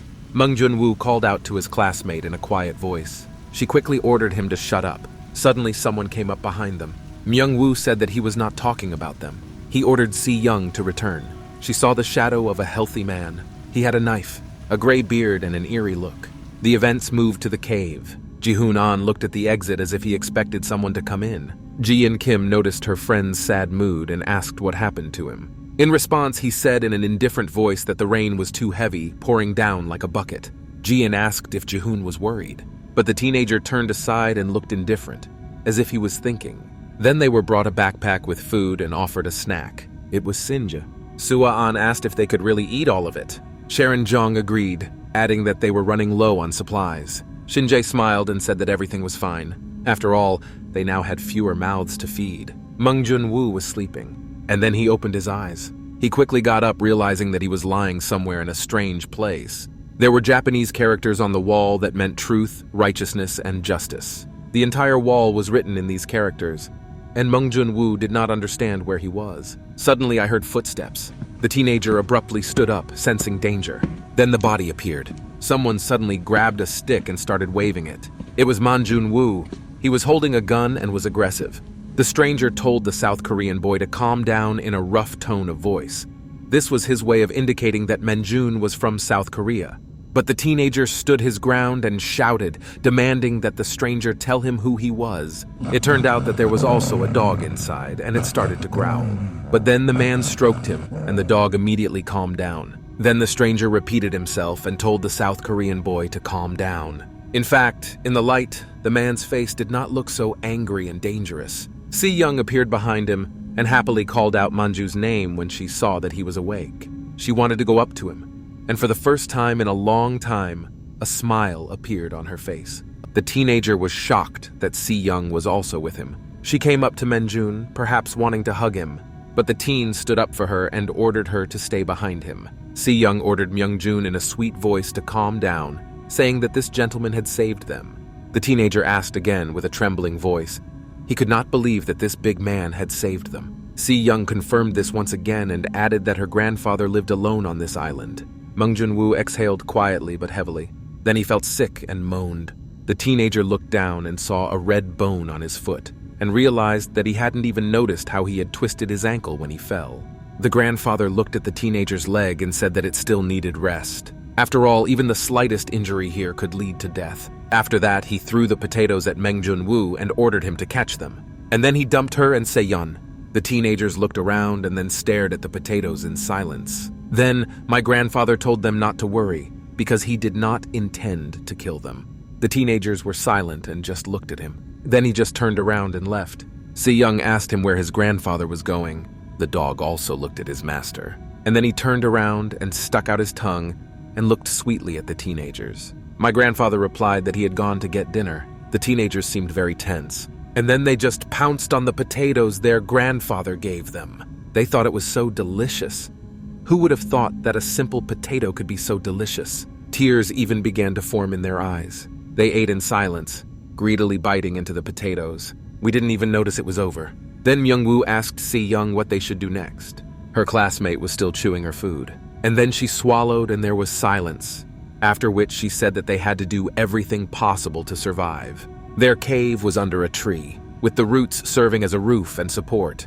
The teenagers inside waited meekly and sat in silence. Then they heard the familiar footsteps. They looked away. 3 fish fell to the floor, and next to him was a dog holding another fish in his mouth for himself. The teenagers were silent, but they looked scared. My grandfather asked why they were staring at him. Then he picked up the knife, looked at him, and ordered him to get ready. Then he stuck it into the fish and ripped open its belly, to cleanse it of excess intestines. Now we could safely eat the clean fish. Se-yeon watched with fear. She could not believe how this person could live like that. After a while, the food was already on the fire and roasting. The old man looked at these hungry eyes of the teenagers. They looked like little puppies. And then they began to eat their food greedily, the first meat they had eaten in the last few days on the island. Se-yeon took a bite. And then she turned to her grandfather. He looked up, expecting a question. Se-yeon asked him how long his grandfather had been on this island. And Manjun thought that it was the most delicious fish he had ever tasted. The man replied briefly that he did not remember because he had stopped counting long ago. And they continued to eat in silence. But Myungjun still decided to ask one more question, whether he was right to think that they were on a separate island off the coast of North Korea. My grandfather just nodded. As for a person who had been alone for a long time, he was quite laconic in his statements. Then Menjun asked why this man was helping them, but his grandfather interrupted him, saying that he hadn't finished eating yet, and the teenagers fell silent, looking guilty. After that, my grandfather asked them what they thought was the hardest thing for him to cope with on this island.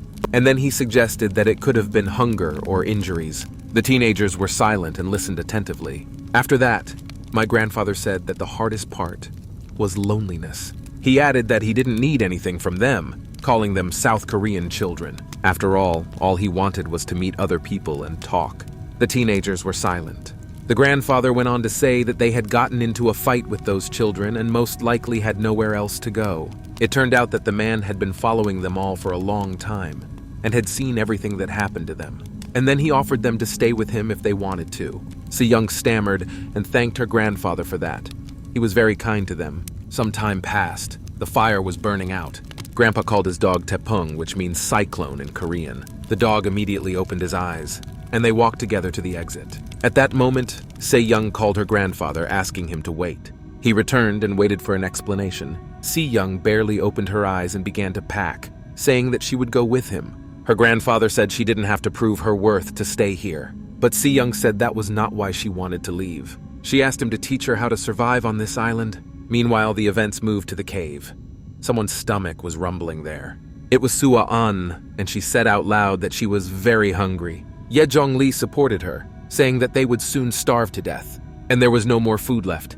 They ate it all at once. Yoon So-lee realized that things were bad, and then he abruptly stood up and ordered everyone else to get up as well. Sharon Jong asked why. Yoon Sun-lee suggested going to the stream and catching fish. Se-yeon agreed, saying that it would be a team effort. Ye Jong-lee turned and looked away. She pointed at Mr. Poka and asked what they would do with him. Se-yeon said that the teacher had injured his leg and should rest. Others also agreed with this.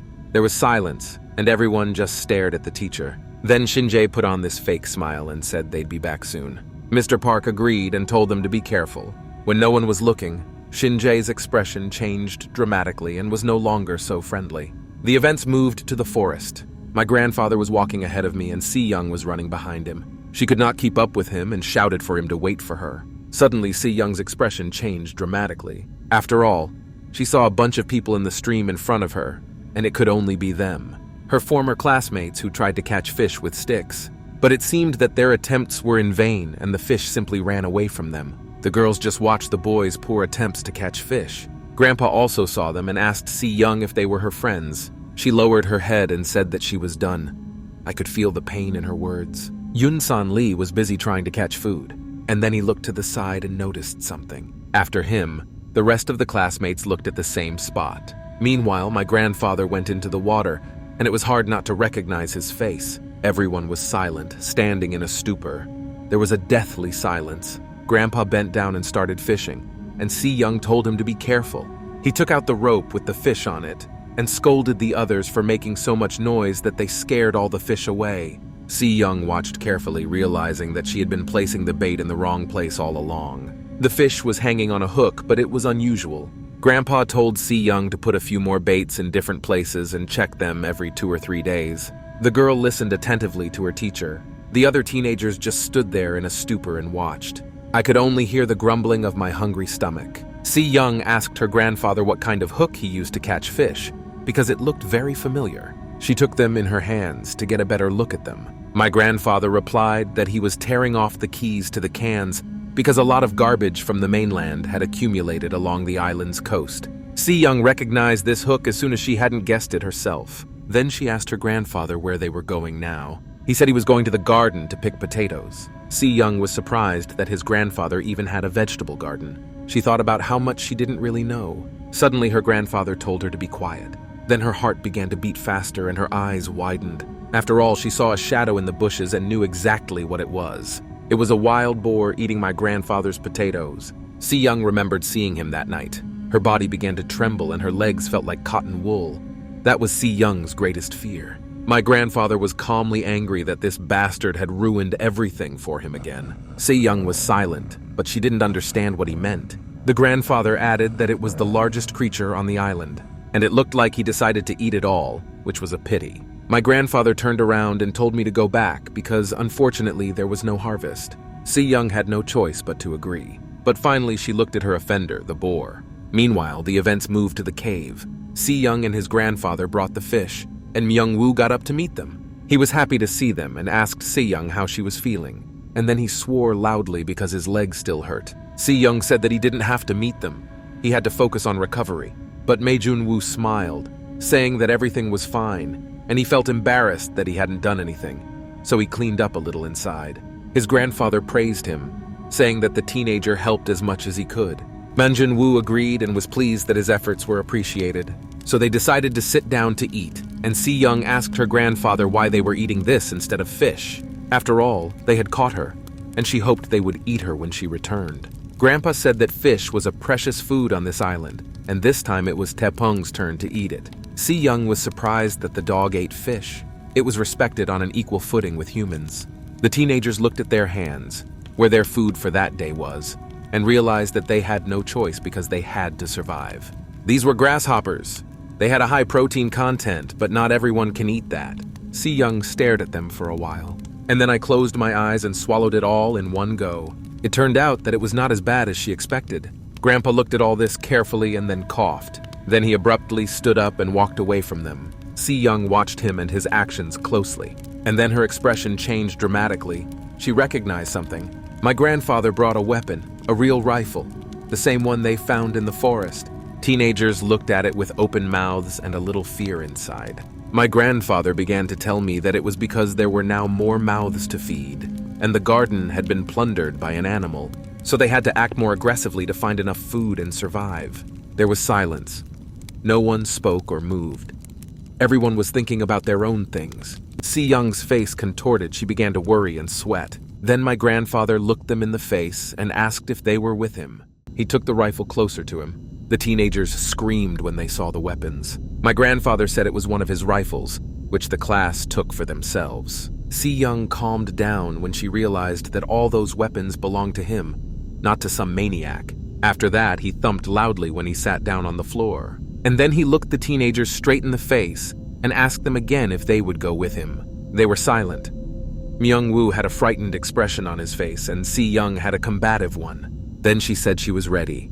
She added that she would do everything possible to survive. And then Man Junwoo intervened, telling everyone to slow down, stumbling over every word. He told Se-yeon that first they had to find out what exactly their grandfather was offering them, explaining that she could not just agree to it without knowing what they would do. Then the grandfather looked more closely at the teenagers. Se-yeon looked down and replied that Myung-woo spoke as if they had a choice. Then the teenager yelled at her, saying that she must have been joking. But Se-yeon did not answer because she was not joking. Then Mang Junwoo turned to his grandfather and asked him to at least tell him what the plan was. He said briefly that they would finish him off. And here the teenagers were seriously frightened, because these words from such a person sounded really scary. Mang Junwoo stammered and asked again. Se-yeon dared to ask if her grandfather had talked about a wild boar, and he answered briefly that this was exactly what happened. Mang Junwoo still did not calm down, because killing anyone seemed to him something terrible. He got up and said that the two of them had gone crazy.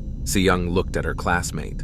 Was he really that worried about her? The two of them alone with each other? Myung-woo said he wouldn't let Se-yeon do it because she was the size of rat shit next to that giant. Of course, the girl was hurt by this comparison. But then my grandfather intervened, saying that it would not be easy. He added that he had repeatedly tried to kill the boar, but it was impossible for him to do it himself. Mang Junwoo was silent and thought about all the words. Se-yeon was ready to fight. She was not afraid or did not pretend to be afraid. My grandfather said that the teenagers had healthy legs, and if they worked together, they would succeed. Mang Junwoo tried to stop everyone again and said that they didn't have to hunt that particular boar. The teenager kept getting indignant, asking why he had to take such a risk if he could find a smaller prey.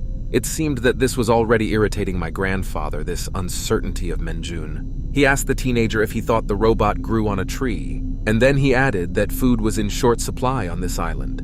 Moreover, winter was coming. Myung-woo and Se-yeon were both shocked by this information. They had forgotten about winter. My grandfather said they had to find as much food as possible to prepare supplies. Of course, if the teenagers didn't want to go through a terrible hell. Then they fell silent and just stared at my grandfather. Mang Junwoo was still skeptical because he thought it was dangerous. Se-yeon was even more motivated by these words and said she would go hunting with her grandfather. She abruptly stood up and stood in a pose, but her small body was trembling, and Mang Junwoo noticed. Her grandfather was happy, and then said that he would first teach her how to hold the weapon properly. Mang Junwoo was still upset that he couldn't go with them and help. I just followed Se-yeon and my grandfather as they left.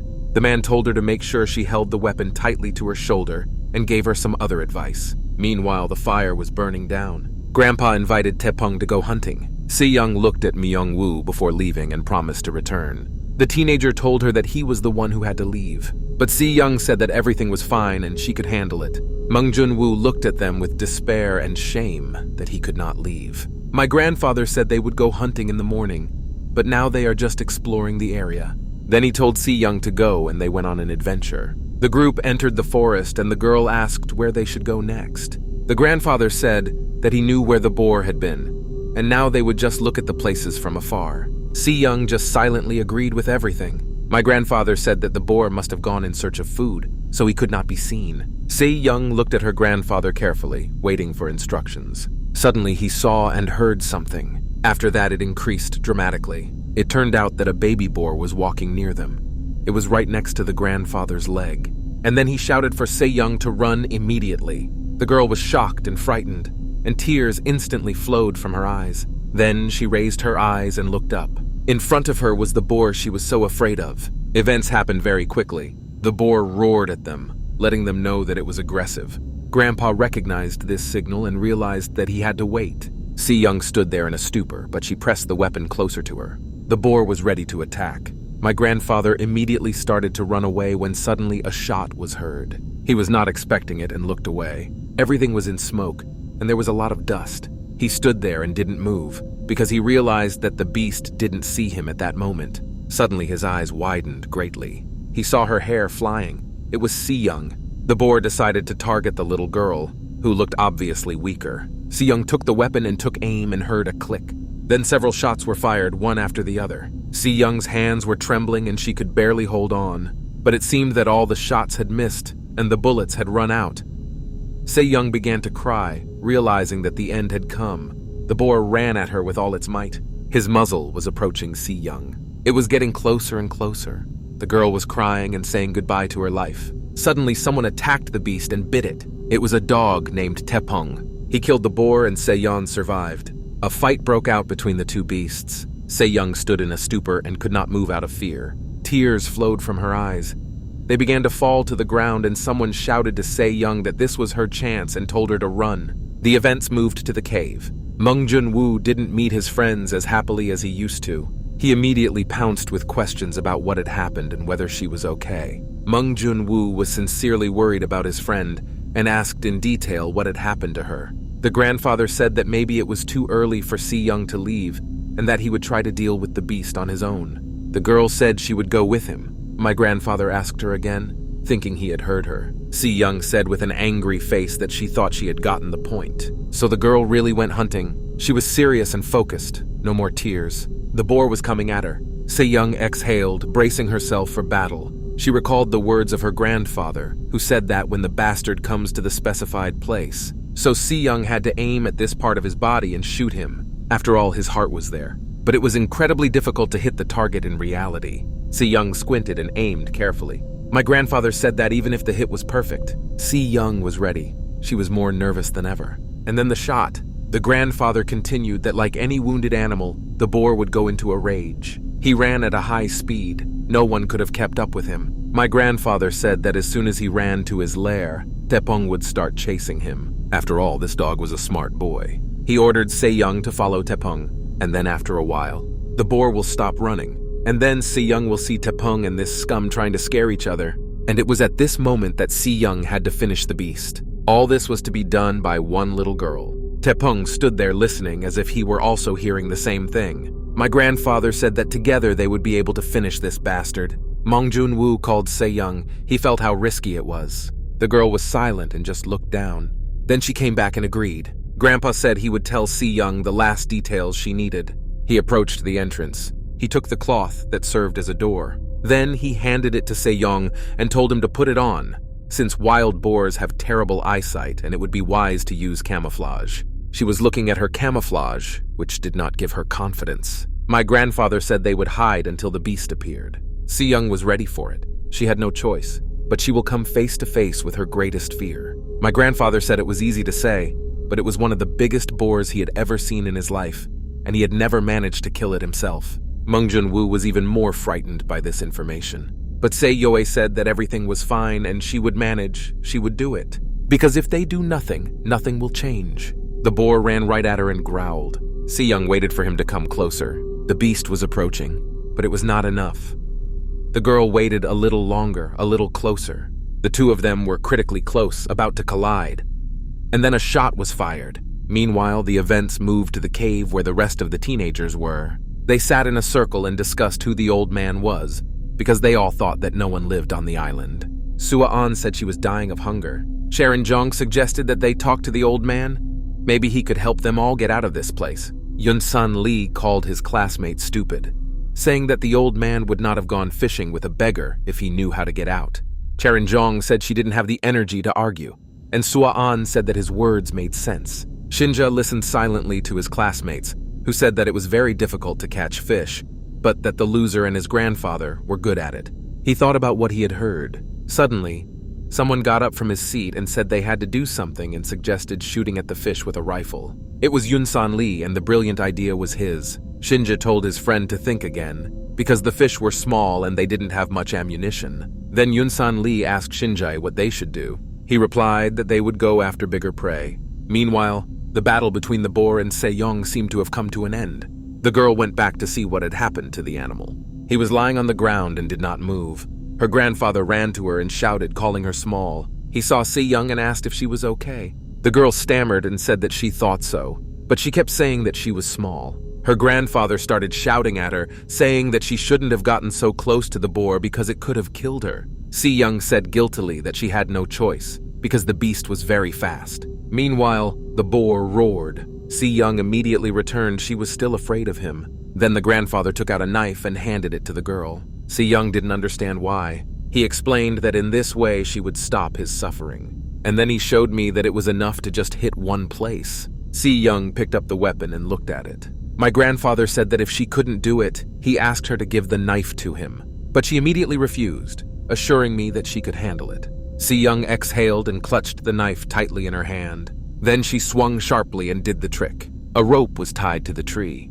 There was a booty hanging on it, and my grandfather and Se-yeon were sitting below. My grandfather was digging in the ground. Se-yeon asked him why he was burying the boar's head. He said it was a sign of gratitude. Se-yeon didn't understand what this crazy man was getting at. Then, her grandfather explained that by sacrificing his life, they would be able to extend theirs. Se-yeon had to remember that. He told the girl to always be grateful. This boar, a river with fish in it, and the whole island. Se-yeon suddenly remembered her grandfather, who told her to respect everything around her as she walked this earth. She promised her grandfather to do so, and then they heard something that caught their attention. They were little wild boar babies huddled together. My grandfather said they would be his legacy. At that age, they were very cute and innocent and even made me feel guilty. But in such conditions, everyone had to survive on their own. Although Se-yeon was actually very sorry for her actions, she would do it again if necessary. My grandfather was carrying a boar's leg and said that he would not recommend eating the internal organs because they spoiled quickly. And he repeated that even the slightest risk here on the island could turn lethal. Taepong the dog also carried meat in his mouth. Se-yeon also thought that her grandfather was right, and that even a mild illness could be life-threatening. My grandfather said they would divide the rest of the meat. Some would be roasted on the fire, and the rest would be smoked. He added that they would now eat, and then he promised to teach Se-yeon some smoking techniques. Suddenly, the dog froze. Then he began to growl. After all, Se-yeon's classmates were waiting for them. Shinjae was sitting on Myung-jun-woo, and Yun-san Lee was holding a gun. Shinjae said it was their reward. Meng-jun-woo looked very bad and did not even show signs of life. Se-yeon screamed when she saw her friend in such a state, and then her eyes opened even more and she fell silent. After all, Yun-san Lee flicked his weapon and pointed it at Se-yeon, ordering him to close up and stand still. Se-yeon was seriously angry. Se-yeon asked what they were holding in their hands, and Se-yeon said to look, and they had a dog with them. The girls' mouths watered when they saw the meat. Yun-san Lee also exclaimed that they hit the jackpot. Se-yeon told them that they were all rotten scum. Ji-hoon was silent, but it seemed that he did not like it. He put his head down. Se-yeon held the weapon and the meat tightly. Shinjae looked at her intently, especially her rifle. After that, Shinja abruptly stood up and ran. Se-yeon did not understand what was happening and stood in a stupor. Shinja ran at her and pulled out a weapon, hitting her with his knee. Se-yeon screamed but did not have time to defend herself. Then she fell loudly to the ground. Sinja repeated that he had already told her to stand still. Se-yeon groaned in pain. Shin-jae turned to the others and asked what they were doing. He ordered me to take the rifle from the beggar. The events moved to the cave. The roasted meat was ripe. After that, he was cut with a knife, and they stabbed a piece of it, from which the juice dripped, and the teenagers were salivating, looking at it. Sinja asked them if they were ready. The teenagers attacked the food like crazy. They looked like real animals. Ji-hoon-an looked down. He wasn't going to pounce on the meat. On the contrary, he was driven by anger at everything. Ji-in-kim looked at her friend and was not about to pounce on the food either. Yoon-sun-lee ate the meat like a wild boar. Sua-an also, smacking his lips. All the teenagers ate like dogs that had been thrown a bone. Chae Jin-jong asked Shin-jae why he didn't take everything from them while eating the meat. Yoon-sun-lee agreed, saying that they had more meat. He added that perhaps we shouldn't have left them anything, because they could have taken everything. Shin-jae smiled. Then he said that it was better to let them live because they would come in handy. Everyone else was surprised because no one was thinking of killing them. They discussed among themselves what Shin-jae meant, but no one paid any attention to it, because animal instincts were more important. Meanwhile, Mr. Park approached them, barely able to walk, limping. He asked the teenagers if it was meat and asked where they got it. He added that it smelled delicious. Then he stretched out his hands, asking me to give him a piece, but the teacher was stopped and ordered to wait. Yoon-sun-lee started screaming, saying that Mr. Park did not help them get the meat. The rest also agreed with this opinion. Mr. Park was shocked by this behavior. Sua-an added that they were constantly doing all the work themselves. She added that Mr. Park had done nothing all this time.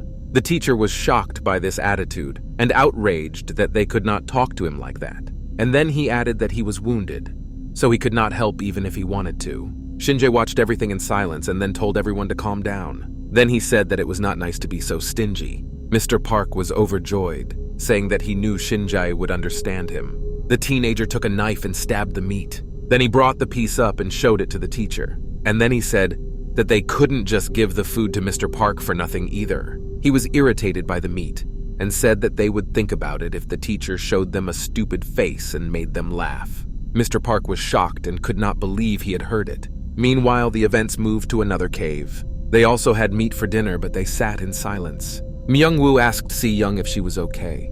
She told the teenager to take better care of himself because he was always beaten. Manjun-woo smiled and replied that it was because they were outnumbered.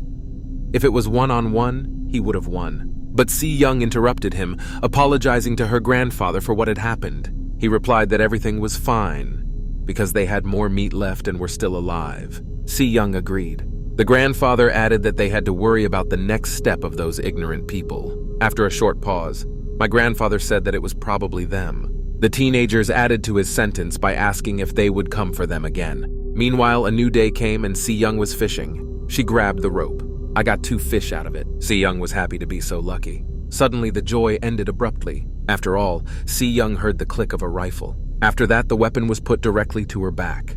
And behind them were the rest of the teenagers who were also watching what was happening. Shin-jae made a disgusted face and said they were having fried fish for dinner. Se-yeon realized what had happened and that she could do nothing about it. She gritted her teeth in anger and injustice. The events moved to the cave of the freaks. There were 2 fish skeletons near the fire. They sat in a circle around the fire in silence. Yoon-sun-lee recounted how he had taken Se-yeon's fish and was proud of his disgusting act. Ji-hoon-an looked down. After that, he left them, disgusted with all this. Ji-in-kim noticed this. She followed her friend and the teenagers ended up on the street. Ji-yin asked Ji-hoon what was going on with him lately, because every night he would just stare at the sky. Ji-hoon-an sharply replied that they had to leave. Ji-yin did not expect to hear this and asked again. Ji-hoon-an came back and said that he was going to leave, because he couldn't go on with all this just to survive. Ji-yin was silent, because there was some truth in his words. Ji-hoon-an asked her what she thought about it. She asked if it was because of Se-yeon. Ji-hoon-an fell silent and looked down. G.I. Joe 2, and then she said that she was also sick of it, and that's why she was going to leave with him. Then she handed Ji-hoon something. They were cigarettes. Ji-hoon-an said he had quit and advised Ji-in to do the same. He added that they were even minors anyway. Yoon-sun-lee came to them and asked what they were doing, and ordered them to return if they had finished smoking. Ji-yin said they would be back soon. Then Ji-hoon turned around and went inside. The others asked them where they were, and someone joked that the teenagers wanted to be alone. Shin-jae listened to this and remained silent, and then his face twitched again, like what was happening. It was dark. Suddenly, someone set a stick on fire. After that, it immediately became light. It was my grandfather and Se-yeon, and Taepeng was with them. They lit a fire. They started smoking meat. The man told me that to prepare the food for long-term storage, they would smoke it with smoke over a slow fire until sunset. And this smoked meat was the last thing they had left to eat. Se-yeon thought that this would certainly not be enough for the winter. Grandpa said that now they had to try harder to find more food. Se-yeon lowered her head in agreement. Suddenly, she heard the sound of rustling bushes. Grandpa and Se-yeon turned back to see what was happening. Meanwhile, the events moved to the cave. Everyone slept soundly by the fire, but not Ji-hoon-an. He woke Ji-yin up and told her to leave. She opened her eyes and stood up, and the teenagers carefully left the cave so as not to wake anyone up. They were outside and could now go wherever they wanted. Suddenly, the teenagers heard a sound and turned back. At that moment, someone called Ji-hoon-an. Then, as if out of nowhere, Sinja appeared with a weapon. He had a crazy expression on his face and asked his classmates where they were going, because it was deep into the night. Ji-yin heard something strange in Shin-jae's voice. It scared her, and she started stuttering, unable to string two words together. Ji-hoon-an was silent, gathering his words together, and then he took a deep breath and called Sinji an asshole. He certainly didn't like it, and asked what Ji-hoon-an had just told him. The teenager said that he could no longer stay with such freaks as they were, including Sinja. This further outraged his fragile personality. Ji-hoon said he refuses to survive at the expense of others. Shin-jae asked if Ji-hoon-an wanted to leave them and what he would do next. He asked if the teenager wanted to join a beggar's shop. Ji-hoon slapped himself in the face when he heard the word gobbler, showing the stupidity of these words, because everyone on the island was on equal footing. He told Shinja that he was still such an immature asshole, developing at the level of a child. Ji-in remained silent, looking at Ji-hoon-an sideways, sensing danger. He asked Sinja if he was not ashamed of himself and his actions. Ji-hoon-an added that they were all stuck on this stupid island. Shin-jae came closer and silently looked at his classmate, but his face was still contorted. Ji-hoon-an said that the teenager was just trying to act like a school bully and take people's things by force. And he didn't even mention how Shin-jae had gently hinted to Mr. Park, who was in charge. Ji-hoon-an told him to keep it up and then he would regret it. Ji-in was scared and expected something terrible from Shin-jae.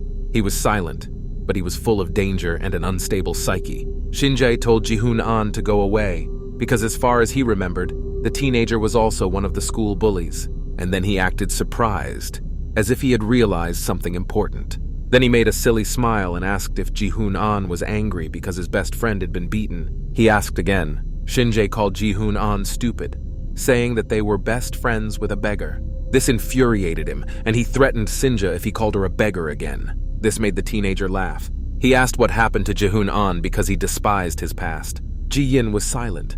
She did not understand what was happening. Shin-jae asked, "Since when did Ji-hoon-an have the balls to threaten him?" He then pointed his rifle, saying that if the teenager thought he would not be shot at, he was wrong. Shin-jae was not joking. These were not empty threats, and everyone knew it. Ji-hoon-an was in a stupor.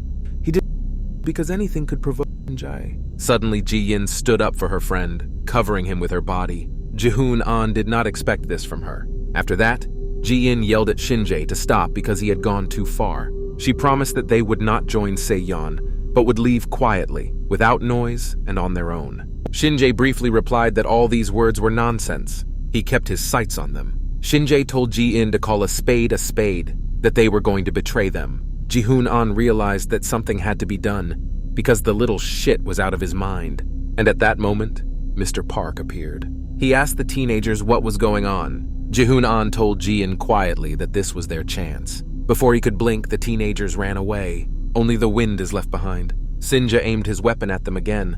Mr. Park wanted to ask what he was doing, but after a few shots, he fell silent. Shin-jae was furious. He started shouting and swearing at Mr. Park. The teacher was shocked. He could not have imagined that Sinja could behave like that. After that, Sinja hit him in the face with a rifle with all his might. He said that it was because of him that those two escaped. Mr. Park fell to the floor and looked at Shin-jae with fear. He was a real monster. Now the teacher understood how Hansen felt. Shin-jae cursed at Mr. Park again and looked at him as if he were some kind of shit. Then he went to look for his classmates. saying that they couldn't have gotten far. Ji-yin exhaled, but it seemed to be quite loud, and Shin-jae could hear it. He looked from side to side. Then he asked where they could have gone. Shin-jae stood on the edge of a cliff and looked ahead, but his prey was right below him. It seemed that the teenagers had fallen down as they ran away. Ji-hoon-an injured his leg, and Ji-yin covered her face with her hand so that Shin-jae wouldn't hear her tears and cries. He stood and watched, waiting to hear them. Suddenly, a drop of water fell on him. Then it started raining heavily, and Shin-jae just turned around and left. Once again, the island was covered by a heavy downpour. Ji-hoon-an could barely walk and limped badly. Ji-yin carried her friend on her back. She asked Ji-hoon to hold on a little longer, but my friend was silent. He was in great pain. Ji-yin felt it, but they had no other choice. Suddenly, Ji-hoon-an slipped, and because of this, he fell down hard and Ji-yin couldn't hold him up. She asked the teenager if he was okay, but he just groaned. She sat down next to Ji-hoon-an, her eyes welling up with tears. Suddenly, Ji-yin saw something. There was a lot of blood on her hands, and all of it was from Ji-hoon-an's leg. There was too much of it. At that moment, I heard someone's footsteps. Ji-yin was frightened because she thought it was someone following them. But when she heard Se-yeon's voice, she calmed down. She looked silently at her classmate, glad that it was not Sinji. Then she started crying, and she asked Se-yeon to help save Ji-hoon-an. The classmate was silent for a while, and then the events moved to their hiding place. Mung Jun-woo was outraged and asked why this happened. After all, they were visited by Ji-hoon-an and Ji-in, whom they considered their enemies. Mung Jun-woo asked what the two had forgotten about them. At that moment, Se-yeon abruptly ran in, saying that Ji-hoon-an had been shot. Myung Jun-woo tried to object, reminding them what they had done wrong to them. But Se-yeon interrupted him, ordering him to put the blanket on the floor. The teenager stood his ground and wanted to object, but he was now interrupted by his grandfather, who told everyone that they should hurry up and that he would try to get the bullet out first. He gave Ji-hoon-an a blanket and told her to bite down on it because the pain would be hellish. And then he added that all they had for disinfection was alcohol, so there was no guarantee that Ji-hoon-an would survive. Suddenly, his pupils dilated sharply, followed by a loud scream that was probably heard in North Korea. Meanwhile, morning came and the events moved to the cave. The teenagers were just starting to wake up, and Yoon-sun Lee said that he hadn't seen Ji-in and Ji-hoon-an anywhere. Sharon Young agreed and asked Shin-jae if he had seen them. The teenager was silent. He had no face. After a pause, Shin-jae had betrayed them. Yoon-sun Lee asked what he meant. Shin-jae replied in an angry voice that he was sure the two of them would join the beggar. Everyone asked him again in one voice, because they didn't believe that he would join Se-yeon. Shin-jae nodded in response. Yoon-sun Lee said he was not surprised, because Ji-hoon-an was friends with the beggar. Sharon Jong replied that she thought they were no longer friends. Swa-an said that once an unfaithful person is unfaithful forever, and that Ji-hoon-an ran around like a man of easy virtue. And Yoon-sun Lee said that Ji-hoon-an was a nit. Ye-jong Lee was silent, but it seemed that she was uncomfortable. After all, she did not sleep that night. She woke up and went to the exit. Then I saw something I would rather not have seen. Shin-jae shot at their classmates. After that, he was screaming loudly and behaving like a madman. Eun-jung Lee was shaking just thinking about it. Shin-jae was silent and just looked down. Then he noticed Ye-jong Lee's strange condition. But at that moment, Yoon-sun Lee stretched, saying that it was all indifferent and he was thirsty. He asked if anyone wanted to go with him to get water. The girls said they were lazy and asked for more water. Yoon-sun Lee was outraged that he had to walk all the time and suggested playing rock, scissors, paper like civilized people. Then Shin-jae made his creepy smile and said he had a better idea. He said that none of them need to go. Then he threw the bottle on the ground. Everyone else was shocked because the water wouldn't collect itself. And then Shin-jae called Mr. Park. The teacher slowly approached them, limping slightly. His face was all battered and bruised, and Shin-jae asked him to bring water for them. I could hear my stomach growling. Yoon-sun Lee said he was hungry and asked if they had any food. The teenagers were outraged that they had eaten everything at once, when they should have saved it for the future. Then Shin-jae ordered everyone to get up.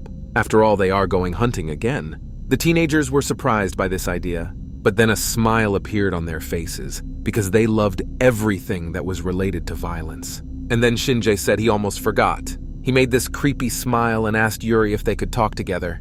Her classmate was not expecting attention, and her face began to sweat from nerves. But she knew she couldn't say no. Meanwhile, the events moved to a shelter where teenagers were carrying firewood. Se-yeon told Myung-woo that he didn't have to go with them. The teenager said that now they had extra mouths, so he just had to help. Ji-yin began to panic and worry, lowering her head. Se-yeon came back and reassured her, saying that Myung-woo was just saying that. Suddenly, someone said hello to them. Se-yeon turned to the side at the sound. It was Yun-san Lee and the others. Swa-an admired the fact that they had really gone over to the beggar's side. Ji-yin said she had no reason to talk to them all. Yun-san Lee replied that she imagined herself as a bully. Sinja said that they did not come to return her, and they were here because they were hungry. Then he pointed his weapon and ordered them to close and give up everything they had. Se-yeon panicked and replied that they had taken all their food last time. Suddenly a shot was heard and she said they had nothing else. Man Jun-woo shouted Se-yeon's name when he heard the gunshots. He fell on top of her to cover his friend, and Yura attacked them and shouted for them to bring food. I hit them with my rifle with all my might. Yura Choi was crazy. She never behaved like that. And it was all because of a conversation with Sinja. When he called her, Yura immediately realized that it was bad news. Although Shinjae did put on a fake smile. He started by saying outright that Yura Choi had no part in their survival at all, if the robbery could be called that.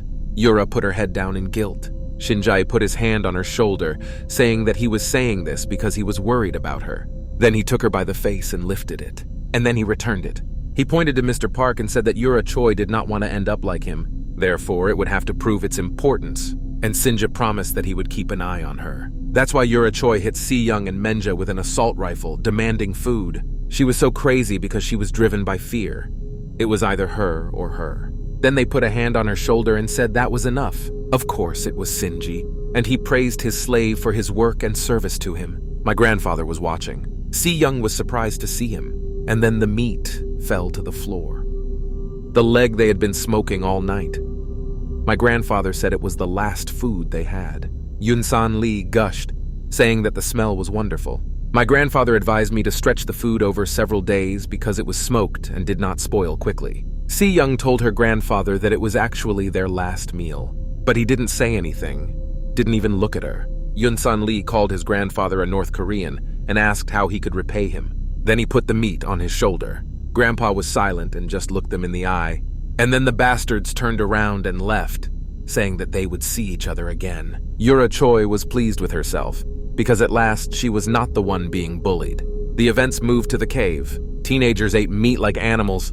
It seemed that they did not listen to their grandfather, and ate everything at once. Yura Choi felt proud of herself and her actions. Shinjae watched them all eat. Yun-san Lee asked if they ate everything at once. Shinjae said that this time they would leave a little bit, but would go back in the morning. Yura Choi agreed, saying that it could not have been otherwise. Shinjae sliced the meat onto a knife. Then he went up to Yura Choi with him and praised her for her good work. Sharon Jong and Sua-an also praised her. Yun-san Lee also joined in, stuffing his mouth, but called her Yura Han. She thought her last name was Choi, not Han. They didn't even know her name. Eun-jung Lee remained silent, only looking sideways. But I just thanked her, and thought that the teenagers had finally accepted her. Shinjae was smiling. He loved it when everything was the way he wanted it. Then his eyes spotted a new victim. He looked at Mr. Park, saying that the teacher must have been hungry because they did nothing. Shinjae asked what the teacher was waiting for, because now it was his turn. Mr. Park stood in a stupor. Then he made a stupid face, just like Hansen did. How funny it was that the teacher had previously defended his offender, and now found himself in Hansen's shoes. The events moved to the cave. Taepong the dog was whining inside. Se-yeon told him that he must be hungry and apologized that they had nothing to eat. Ji-yin lowered her head and remained silent, feeling guilty and ashamed. Jae-hoon-an just lay there, gathering his strength. Se-yeon told everyone that the sun was already up, so they had to go look for food. Mong Yun-woo asked what the point was, because those bastards would come back and take everything away again. Ji-yin was so sorry and ashamed of everything. Se-yeon looked at her, and then she asked the others what they should do. Just sit there, do nothing, and wait for death by starvation. Se-yeon added that they could not give up hope for survival, so she suggested that they at least catch grasshoppers. At that moment, my grandfather came in and said that Se-yeon was right, and they could also look for edible berries and plants. Teenagers were not very confident about eating vegetation. But my grandfather asked who wanted to go with him, adding that he needed at least 2 people. Se-yeon said she would leave with Myung-woo. Then she turned to her friend and asked if he could walk. Mung Jun-woo said he was feeling better, but there was a catch. He asked if it was a good idea to keep these 2 newcomers. Se-yeon looked at Ji-hoon and Ji-in. They wouldn't have been able to handle themselves in case of danger. After that, she suggested that Myung-woo go with Ji-in and she would look after Ji-hoon. Suddenly, the friend started shouting that he would never leave her alone with him. Se-yeon and Ji-in stood silently in shock. Ji-hoon said that he had something he had been wanting to tell for a long time. Se-yeon blushed and asked what it was. And then Ji-hoon walked up to her, grabbed her face and reached out to kiss her. Of course, all of this was just a wild fantasy of Mung Jun-woo's, but the teenager would never have let it happen. Se-yeon asked him what he offered in return. Mung Jun-woo pretended to be thinking about something. And then he said that he would stay with Ji-hoon and the two girls would go with their grandfather. Ji-in looked at Myung-woo. Se-yeon looked down and agreed, saying that she didn't care and called Ji-in. It seemed that her classmate was not very enthusiastic and stammered her agreement. Se-yeon couldn't get out of her head the phrase that Myung-woo was worried about being left alone with Ji-hoon. Ji-in screamed loudly. She ran after her grandfather and Se-yeon and asked them to wait for her, loudly crying. Se-yeon noticed something on her. Her hands were covered with cuts due to thorn bushes. She told Ji-in that she should have put on a sweater. At first, my classmate did not even realize what was going on. And then she felt a burning sensation on her hands and thought she hadn't even noticed it. After that, the grandfather called the two of them. After all, he found a kibia, also known as the chocolate vine, and ordered him to keep it. He told the girls to eat in moderation, because overeating could make them sick. Ji-in didn't like the idea very much. The grandfather told them to keep walking and that they would catch grasshoppers along the way. Ji-in hadn't moved away from a kibia yet, and the thought of catching and then eating grasshoppers didn't make her happy. But it was a pretty good option that had a high protein content. Ji-in made too much noise because she was afraid of these creatures. Every time she shouted from behind the bushes when she touched the grasshoppers, scaring the others away. Grandpa was watching and said how spoiled Ji-in was. Then he asked Se-yeon, calling her a booger, if she had accepted her fate. Of course, the girl did not like the joke about her height, but she let it slide and replied that both her pockets were full. Grandpa came back and told Se-yeon that he had told her again to take it in moderation. Then he ordered everyone to go back. Ji-in looked crazy and most of all she wanted to go back.